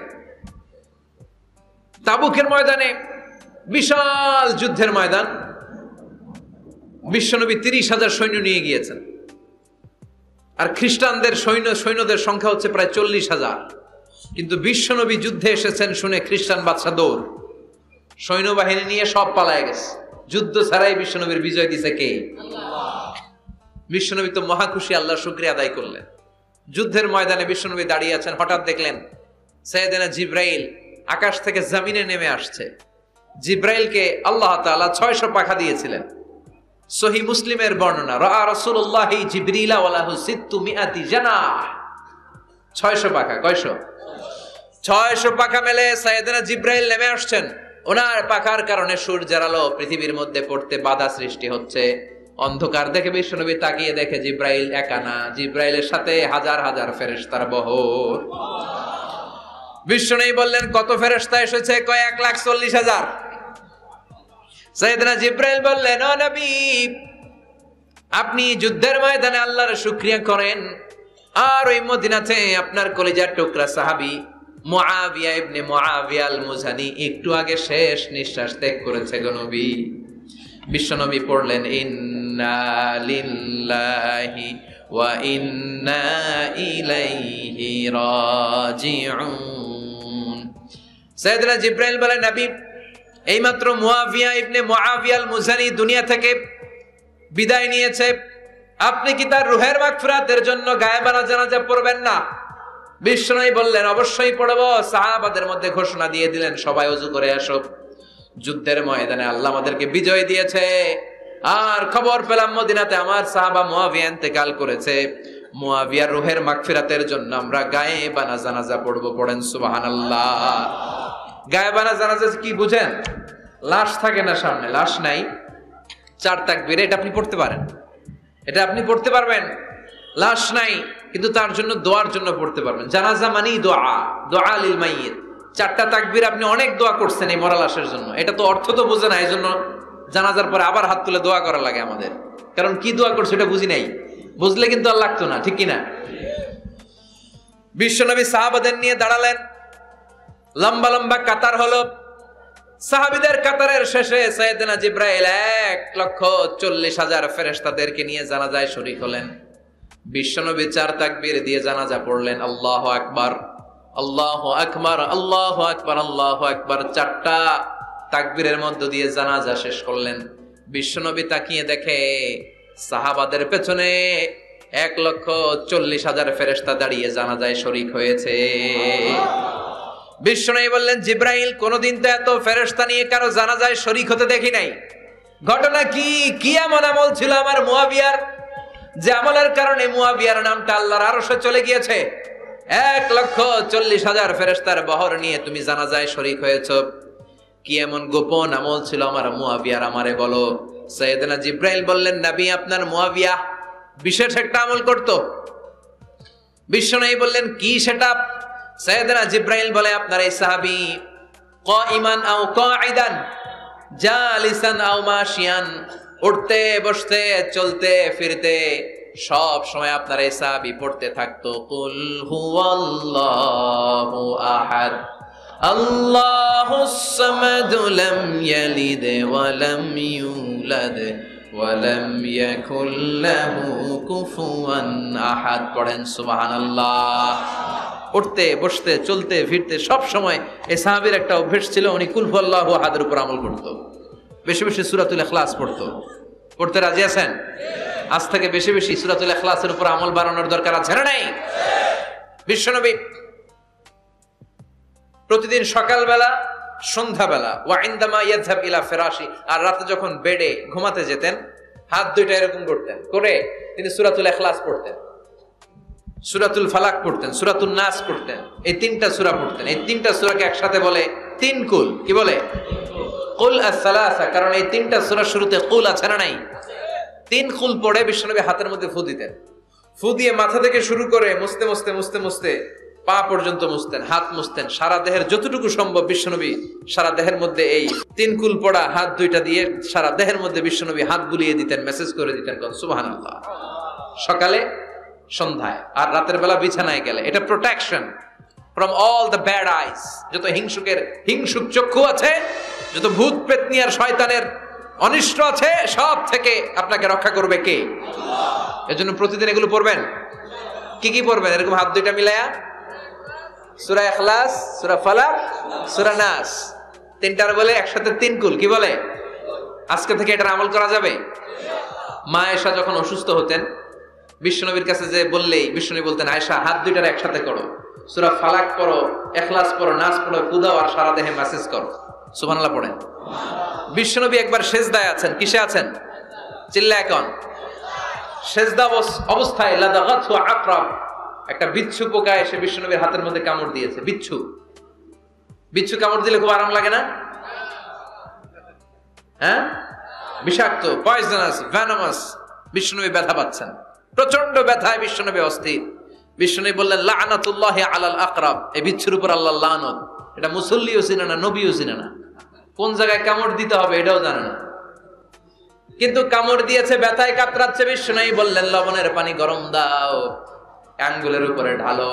লবণের পানি গরম দিয়ে আঙ্গুলের উপরে ঢালতে শুরু করে দিল। বিশ্বনবী পড়তে আরম্ভ করলো কুল হুয়াল্লাহু আহাদ আল্লাহুস সামাদ লাম ইয়ালিদ ওয়া লাম ইউলাদ ওয়া লাম ইয়াকুল লাহু কুফুয়ান আহাদ। পড়েন সুবহানাল্লাহ। এজন্য ব্যথা পেলে, সাপে কামড়ালে, বিচ্ছু কামড়ালে, বল্লা কামড়ালে, মধুপোকা কামড়ালে কি করবেন? সূরা ইখলাস, সূরা ফালাক, সূরা নাস। আবার বলেন সূরা ইখলাস, সূরা ফালাক, সূরা পড়ে ফু দিবেন।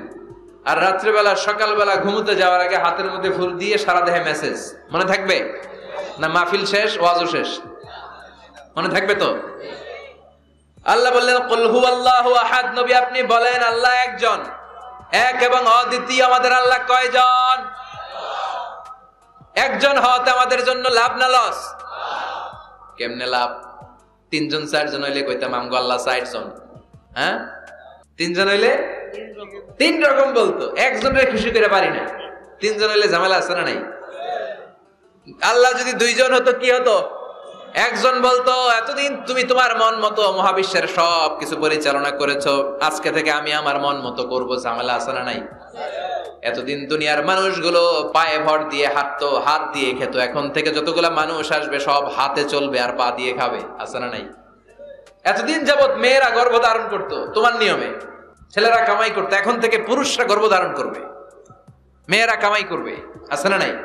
এতদিন তুমি পূর্ব দিক থেকে সূর্য উঠিয়েছো, পশ্চিম দিকে অস্ত দিয়েছো, কালকে থেকে আমার নিয়মে পশ্চিম দিক থেকে সূর্য উঠাবো আমি, পূর্ব দিকে অস্ত যাবে। কিলাকিলি আছে না নাই? 2 জনের মধ্যে যদি সংলাপ সমঝোতা না হইতো মারামারি আছে না? এজন্য আল্লাহ বলেন লাউ কানা ফীহিমা আলিহাতুন ইল্লাল্লাহু লাফাসাদাতা।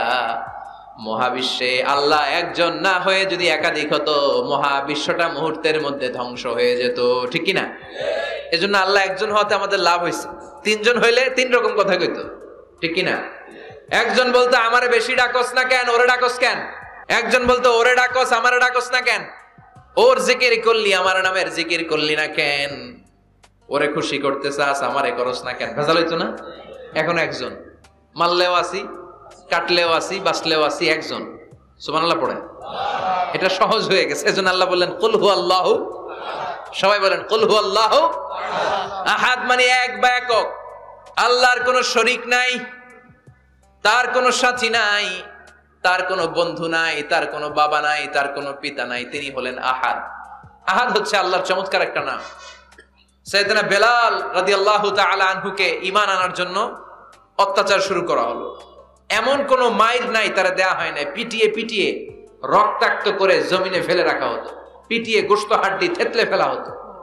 প্রচন্ড মরুভূমির গরম বালুর মধ্যে ওনাকে শুইয়ে রেখে পেটের উপরে পাথর চাপা দেয়া হতো। বলতো এবার জিকির কর লা ইলাহা ইল্লাল্লাহ। বেলাল আর জিকির করতে পারে না, লা ইলাহা ইল্লাল্লাহ শ্বাস বের হয় না, শ্বাস যেটা ঢুকায় বের করতে পারে না, শ্বাস নিতে পারে না, লা ইলাহার আওয়াজ আর মুখ দিয়ে বের হয় না। এবার বেলাল ছোট্ট করে আল্লাহর ডাকে পড়ে আহাদ। কি পড়ে? আরো জোরে পড়েন। এজন্য আল্লাহ বললেন কুল হুয়াল্লাহু আহাদ। তিনি এমন আল্লাহ, তিনি হলেন আহাদ। আহাদ ছিল বেলালের জিকির। ঠিক কি না? এখন আজান আছে কিন্তু বেলালের রূহ নাই, মানুষ আছে কিন্তু সেই ঈমান নাই। চিল্লা এখন ঠিক কি না? আজ সেই কোরআন আছে, হাদিস আছে, সেই ঈমান আরে মানুষ নে, সেই আলী হায়দারে উসমান নে। আজানের ধ্বনি আছে আগের মতোই, আজানের ধ্বনি আছে আগের মতোই, বেলালের সেই রূহ নেই, বেলালের সেই রূহ নেই, আজ সেই কোরআন আছে, হাদিস আছে, সেই ঈমান আর মানুষ নেই, সেই আলী হায়দারে উসমান নেই। ফলসফা আছে আগের মতোই, ফলসফা আছে আগের মতোই, গজলের সেই তালকিন নেই, গজলের সেই তালকিন নেই। আজ সেই কোরআন আছে, হাদিস আছে, সেই ঈমান আর মানুষ নেই, সেই আলী হায়দারে উসমান নেই। চিল্লায় বলেন ঠিক কিনা? আজান আছে, বেলালের রূপটা নাই। দর্শন শাস্ত্র আছে, লজিক আছে, মান্তিক আছে, ফালসাফা আছে, কিন্তু গাজালির সেই তালকিন নাই। চিল্লায় এখন ঠিক কিনা? এজন্য আল্লাহ বললেন আমার নাম হলো আহাদ, কুল হুয়াল্লাহু আহাদ।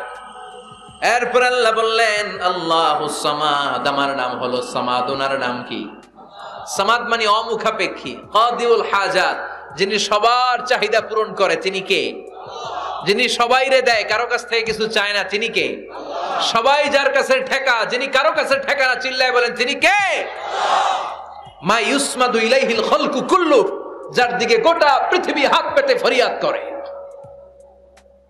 যার দিকে পৃথিবীর সব সত্তা তাকিয়ে থাকে। তিনি রহমতের বারিধারা নাজিল করলে, তিনি রিজিক দিলে আমাদের বেঁচে থাকা সম্ভব। তিনি ছাড়া কেউ আমাদের রিজিকের যোগান দিতে পারে। তার নাম কি? আল্লাহ ডেকে বলে গোলাম লাউ আন্না আউওয়ালাকুম ওয়া আখিরাকুম ওয়া ইনসাকুম ওয়া জিন্নাকুম, তোমাদের শুরু থেকে শেষ পর্যন্ত, আদম থেকে শেষ পর্যন্ত যত লক্ষ কোটি মানুষ দুনিয়ায় আসবে, সবগুলো মানুষ বিশাল এক মরু প্রান্তরে দাঁড়িয়ে যদি আমি আল্লাহর কাছে চাইতে শুরু করে দাও, সবাই যদি আল্লাহর কাছে মনের সব চাওয়াগুলো বলে, আল্লাহ আমারে বাড়ি দাও, আমারে গাড়ি দাও, নারী দাও, এটা দাও, ওটা দাও, আমারে সব দাও, আল্লাহ সবাইকে সব যদি দান করে দেয়, আল্লাহর ক্ষমতার 1 ইঞ্চিও কমবে না, আল্লাহর ধনভাণ্ডারের 1 ইঞ্চিও ঘাটতি হবে না। সুবহানাল্লাহ পড়ে। এজন্য কেউ যেটা পারে না, পারে কে? আমাদের যার যা দরকার আল্লাহ যদি সবাইরে সব দিয়ে দেয়, ওনার ভান্ডারের কিছু কমতি হবে? এজন্য ওনার নাম সামাদ। সবাই ওনার কাছে হাত পাতে। উনি হাত পাতে কার কাছে? কথা কন। সবাই ওনার কাছে ঠেকা, উনি ঠেকা কার কাছে? এজন্য আল্লাহ বললেন কুল হুয়াল্লাহু আহাদ আল্লাহুস সামাদ লাম ইয়ালিদ ওয়া লাম ইউলাদ ওয়া লাম ইয়াকুল লাহু কুফুয়ান আহাদ। লাম ইয়ালিদ ওয়া লাম ইউলাদ, তিনি জন্ম দেয়ও নাই, জন্ম নেয়ও নাই। সুবহানাল্লাহ পড়েন। আমার বাবা আছে না? আপনার বাবা আছে না? আল্লাহর বাবা আছে? সুবহানাল্লাহ পড়েন। আমাদের ছেলে মেয়ে হয় না? আমাদের কারো ছেলে হয়, কারো মেয়ে হয়। আল্লাহর ছেলে মেয়ে আছে? কথা কন। মক্কার মুশরিকরা বলতো আল মালাইকাতু বানাতুল্লাহ, ফেরেশতারা আল্লাহর মাইয়া। কি কইতো? ফেরেশতারা আল্লাহর মেয়ে। আর বলতো সাইয়েদনা উযাইর আলাইহিস সালাম আল্লাহর ছেলে, সাইয়েদনা ঈসা আলাইহিস সালাম আল্লাহর ছেলে, ফেরেশতারা হলো আল্লাহর মেয়ে। আল্লাহ বলে ভুল বললি, লাম ইয়ালিদ ওয়া লাম ইউলাদ। সুবহানাল্লাহ। তার কোনো নসবনামা নাই, আমাদের নসবনামা আছে। আমার নাম মিজান, বাবার নাম আলী আহমদ, দাদার নাম জাইনুল আবেদিন, তার বাবা মাকরাম, তার বাবা অমুক সমুক। আছে না নাই? আপনার নাম কি? আপনার আব্বার নাম কি? তার বাবার নাম হাসিদ আলী, ওনার বাবার নাম? আপনার আব্বার নাম? হ্যাঁ, মমতাজ উদ্দিন। বাবার নাম কেরামত আলী। দাদার নাম খায়া ফলাইছে, মনে থাকে না আমাদের। বিশ্বনবীর বাবার নাম আব্দুল্লাহ, তার বাবার নাম আব্দুল মুত্তালিব, ওনার বাবার নাম হাশিম, ওনার বাবার নাম কিলাব, মুররা, গালেব, ফেহের। এভাবে যেতে যেতে আদনান, যেতে যেতে ইসমাইল, যেতে যেতে ইব্রাহিম আলাইহিস সালাম, যেতে যেতে শীস, যেতে যেতে আদম আলাইহিস সালাম। এটা বিশ্বনবীর নসবনামা, ঠিক কি না? আমাদের নসবনামা থাকে, আমাদের বংশ পরিক্রমা থাকে। আমার নাম অমুক, বাপের নাম অমুক, দাদার নাম অমুক। তো আল্লাহর নাম আল্লাহ, আল্লাহর বাপের নাম কি? আল্লাহর দাদার নাম আছে? আছে। এজন্য আল্লাহ বললেন লাম ইয়ালিদ ওয়া লাম ইউলাদ ওয়া লাম ইয়াকুল লাহু কুফুয়ান আহাদ। আল্লাহু আকবার। ওয়া লাম ইয়াকুল লাহু কুফুয়ান আহাদ, মহাবিশ্বে তার মতো কেউ নাই, তিনি তার মতো। লাইসা কামিসলিহি শাই, কেউ তার মতো নয়, তিনি তার মতো। সুবহানাল্লাহ। তার মতো ক্ষমতায় তার মতো শক্তিতে, কুদরতে মহাবিশ্বে দ্বিতীয় কোন সত্তা আছে? সৌন্দর্যে আল্লাহর চেয়ে সুন্দর কেউ আছে? কথা কন। দুনিয়া সুন্দর, মানুষ সুন্দর, আসমান সুন্দর, জমিন সুন্দর, সুন্দরে সুন্দরে পাল্লা, জানি না কত সুন্দর তুমি আল্লাহ, জানি না কত সুন্দর তুমি আল্লাহ। পড়েন, দুনিয়া সুন্দর, মানুষ সুন্দর, আসমান সুন্দর, জমিন সুন্দর, সুন্দরে সুন্দরে পাল্লা, জানি না কত সুন্দর তুমি আল্লাহ, জানি না কত সুন্দর তুমি আল্লাহ। সুবহানাল্লাহ পড়েন। ইন্নাল্লাহা জামিল ইউহিব্বুল জামাল। আল্লাহ নিজে সুন্দর, আল্লাহ সৌন্দর্যকে পছন্দ করেন। মহাবিশ্বে তার সমকক্ষ কেউ নাই, তার মতো সুন্দর কেউ নাই, ঠিক কিনা? জান্নাতে যারা ঢুকবে in the day of judgement, কিয়ামতের দিন জান্নাতীরা আল্লাহকে দেখতে পাবে। ইন্নাকুম সাতারাউনা রাব্বাকুম আয়ানান কামা তারাউনা হাযাল কমার। বিষ্ণু বলেন, এই যে জলজলে চন্দ্রটা তোমরা যেমনি দেখতে পাও, কিয়ামতের কঠিন ময়দানে বিচার শেষে যারা জান্নাতে যাওয়ার সুযোগ পাবা, তারা চাঁদটা যেমনি দেখো দু চোখ দিয়ে আল্লাহর সেদিন তেমনি দেখতে পাবা। জান্নাতীদেরকে নাজ নেয়ামত সব দেওয়ার পরে আল্লাহ বলবেন, ও জান্নাতীরা, কোরআনে হাদিসে নবীর কাছে আলেমদের মুখে যত নাজ নেয়ামতের কথা শুনেছো সব পাইছো না? সবাই বলবে, আল্লাহ পেয়েছি, অনেক মौज मस्ती করেছি, জান্নাতকে মজা লেলো, জান্নাত তোমারই হ্যায়, সব পাইছি আল্লাহ সব। এক জান্নাতে হাত তুলে বলবে, আল্লাহ একটা পাই নাই। কি পাস নাই? আপনারা এই তো পাই নাই। সুবহানাল্লাহ কবেন না? আল্লাহ আপনারে পাই নাই। তখন আল্লাহ তাআলা নিজের গোপন সৌন্দর্যকে সেদিন জান্নাতীদের কাছে প্রকাশ করে দিবে। বিশাল এক কনফারেন্স রুমে জান্নাতের ভেতরে লক্ষ লক্ষ নবীদেরকে নিয়ে বসবেন, সবার সামনে থাকবে বিশ্বনবীর সিংহাসন। সুবহানাল্লাহ পড়ে। তারপরে অন্যান্য নবীরা, আল্লাহর ওলিরা, শাহিদরা, সালেহিনরা, মুমিন বান্দারা, আপনারা সবাই থাকবেন ওই দিন ইনশাআল্লাহ। কোন আল্লাহ তার নিজের সৌন্দর্য প্রকাশ করবেন জান্নাতীদের সামনে। লক্ষ লক্ষ কোটি কোটি জান্নাতীরা বসে থাকবে, আল্লাহ দেখাবেন ওনার সৌন্দর্য। 70,000 নূরের পর্দার কথা আমরা বলি, বর্ণনাটা দাঈফ, আসলে যে কত পর্দা আল্লাহই ভালো জানে। আমরা বলে থাকি 70,000। এই পর্দার অন্তরাল থেকে আল্লাহ তাআলা নূরের ঝলকানি একটু জান্নাতীদের দেখিয়ে দিবেন। উজুহু ইয়াউমা ইযিন নাযিরা ইলা রাব্বিহা নাযিরা। জান্নাতীরা পাগল হয়ে থাকবে আল্লাহর দেখার জন্য।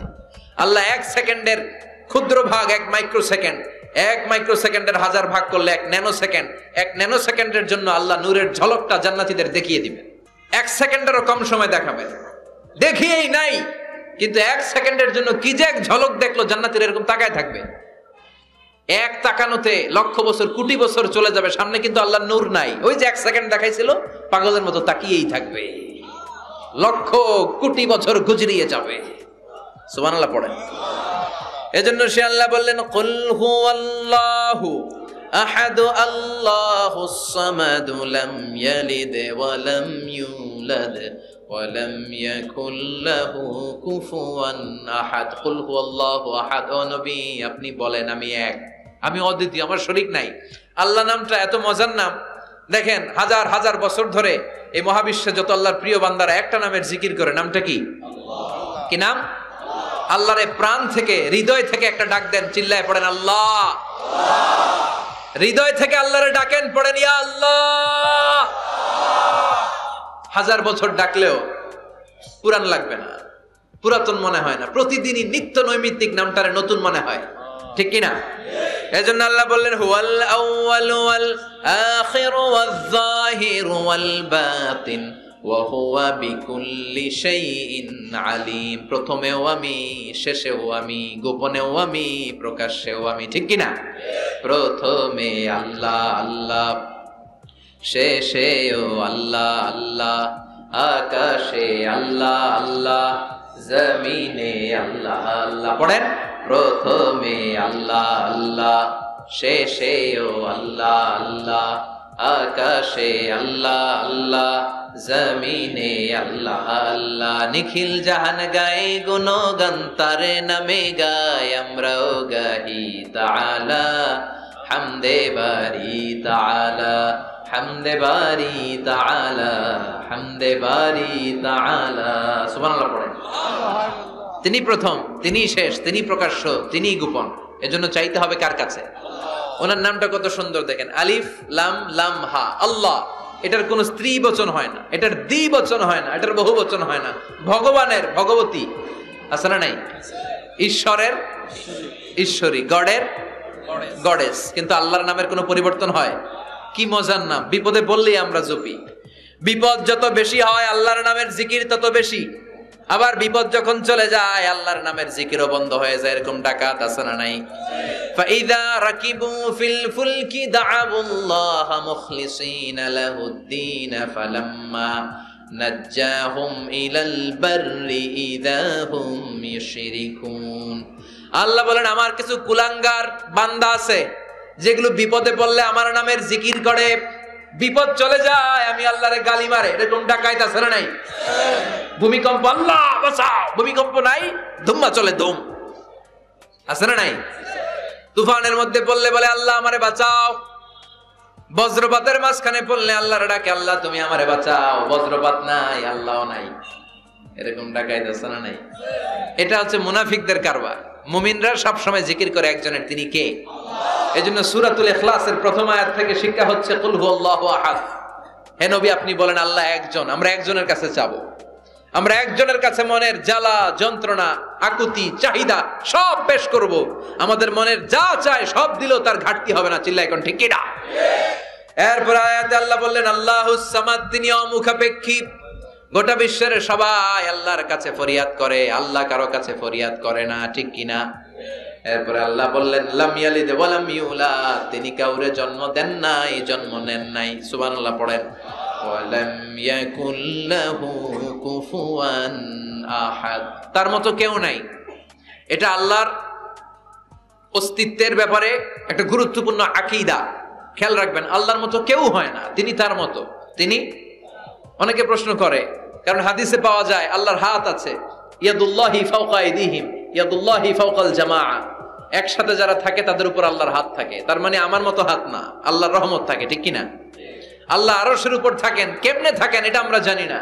এজন্য ইমাম মালিক বলতেন আল ইস্তিওয়া মা'লুম, আল্লাহ যে আরশের উপর আছে এটা আমরা জানি। ওয়াল কাইফিয়াতু মাজহুল, কিন্তু কেমন ভাবে আছেন এটা আমাদের অজানা। ওয়াস সুআলু আনহু বিদআহ, এই সম্পর্কে প্রশ্ন করা হচ্ছে বিদআত। এজন্য তাফাক্কুর ফি খালকিল্লাহ ওয়ালা তাফাক্কুর ফিল্লাহ, আল্লাহর সৃষ্টি নিয়ে গবেষণা করো, আল্লাহর নিয়ে গবেষণা করো না। আল্লাহর নিয়ে গবেষণা করতে গেলে তোমার মাথার তারগুলোতে ছিঁড়ে ফেলবে কে? আল্লাহ, ছিঁড়ে যাবে। তিনি হচ্ছেন আনলিমিটেড, অসীম। অসীম কি নিয়ে যদি সসীম গবেষণা করে ঝামেলা আছে না নাই? এজন্য আল্লাহর নিয়ে গবেষণা না করে আল্লাহর তৈরি করা পাহাড়ের দিকে তাকান, মরুভূমির দিকে তাকান, গাছপালার দিকে তাকান, সাগরের দিকে তাকান, ঝর্ণার দিকে তাকান। ঝর্ণা ঝর্ণা ঝর্ণা রে, বলনা বলনা বলনা রে, কার বিরহে পাগল পাড়া তুই, কার মিলনে ফুল ফসলে ভরা রে তোর দুকুল ভুই, কার মিলনে ফুল ফসলে ভরা রে তোর দুকুল ভুই। ঝর্ণা ঝর্ণা ঝর্ণা রে, বলনা বলনা বলনা রে, কার বিরহে পাগল পাড়া তুই। সুবহানাল্লাহ পড়ে। এজন্য আল্লাহর অস্তিত্ব নিয়ে গবেষণা করা যাবে। গবেষণা চলবে আল্লাহর সৃষ্টি নিয়ে। কি নিয়ে? আর সব সময় বিপদে আপদে তাওয়াক্কুল করবে একজনের উপর, তিনি কে? চাইবো কার কাছে? রাজি আছেন সবাই? আল্লাহ আমাদের সবাইকে কথাগুলো বুঝার ও আমল করার তৌফিক দান করুক। আমরা পড়ি আমিন। সুবহানাকাল্লাহুম্মা বিহামদিকা আশহাদু আল্লা ইলাহা ইল্লা আনতা আস্তাগফিরুকা ওয়া আতুবু ইলাইক। নিয়মিত ইউটিউব ভিডিও দেখতে সাবস্ক্রাইব করুন। নতুন নতুন ভিডিও পেতে ঘন্টা বাটনটি চাপুন।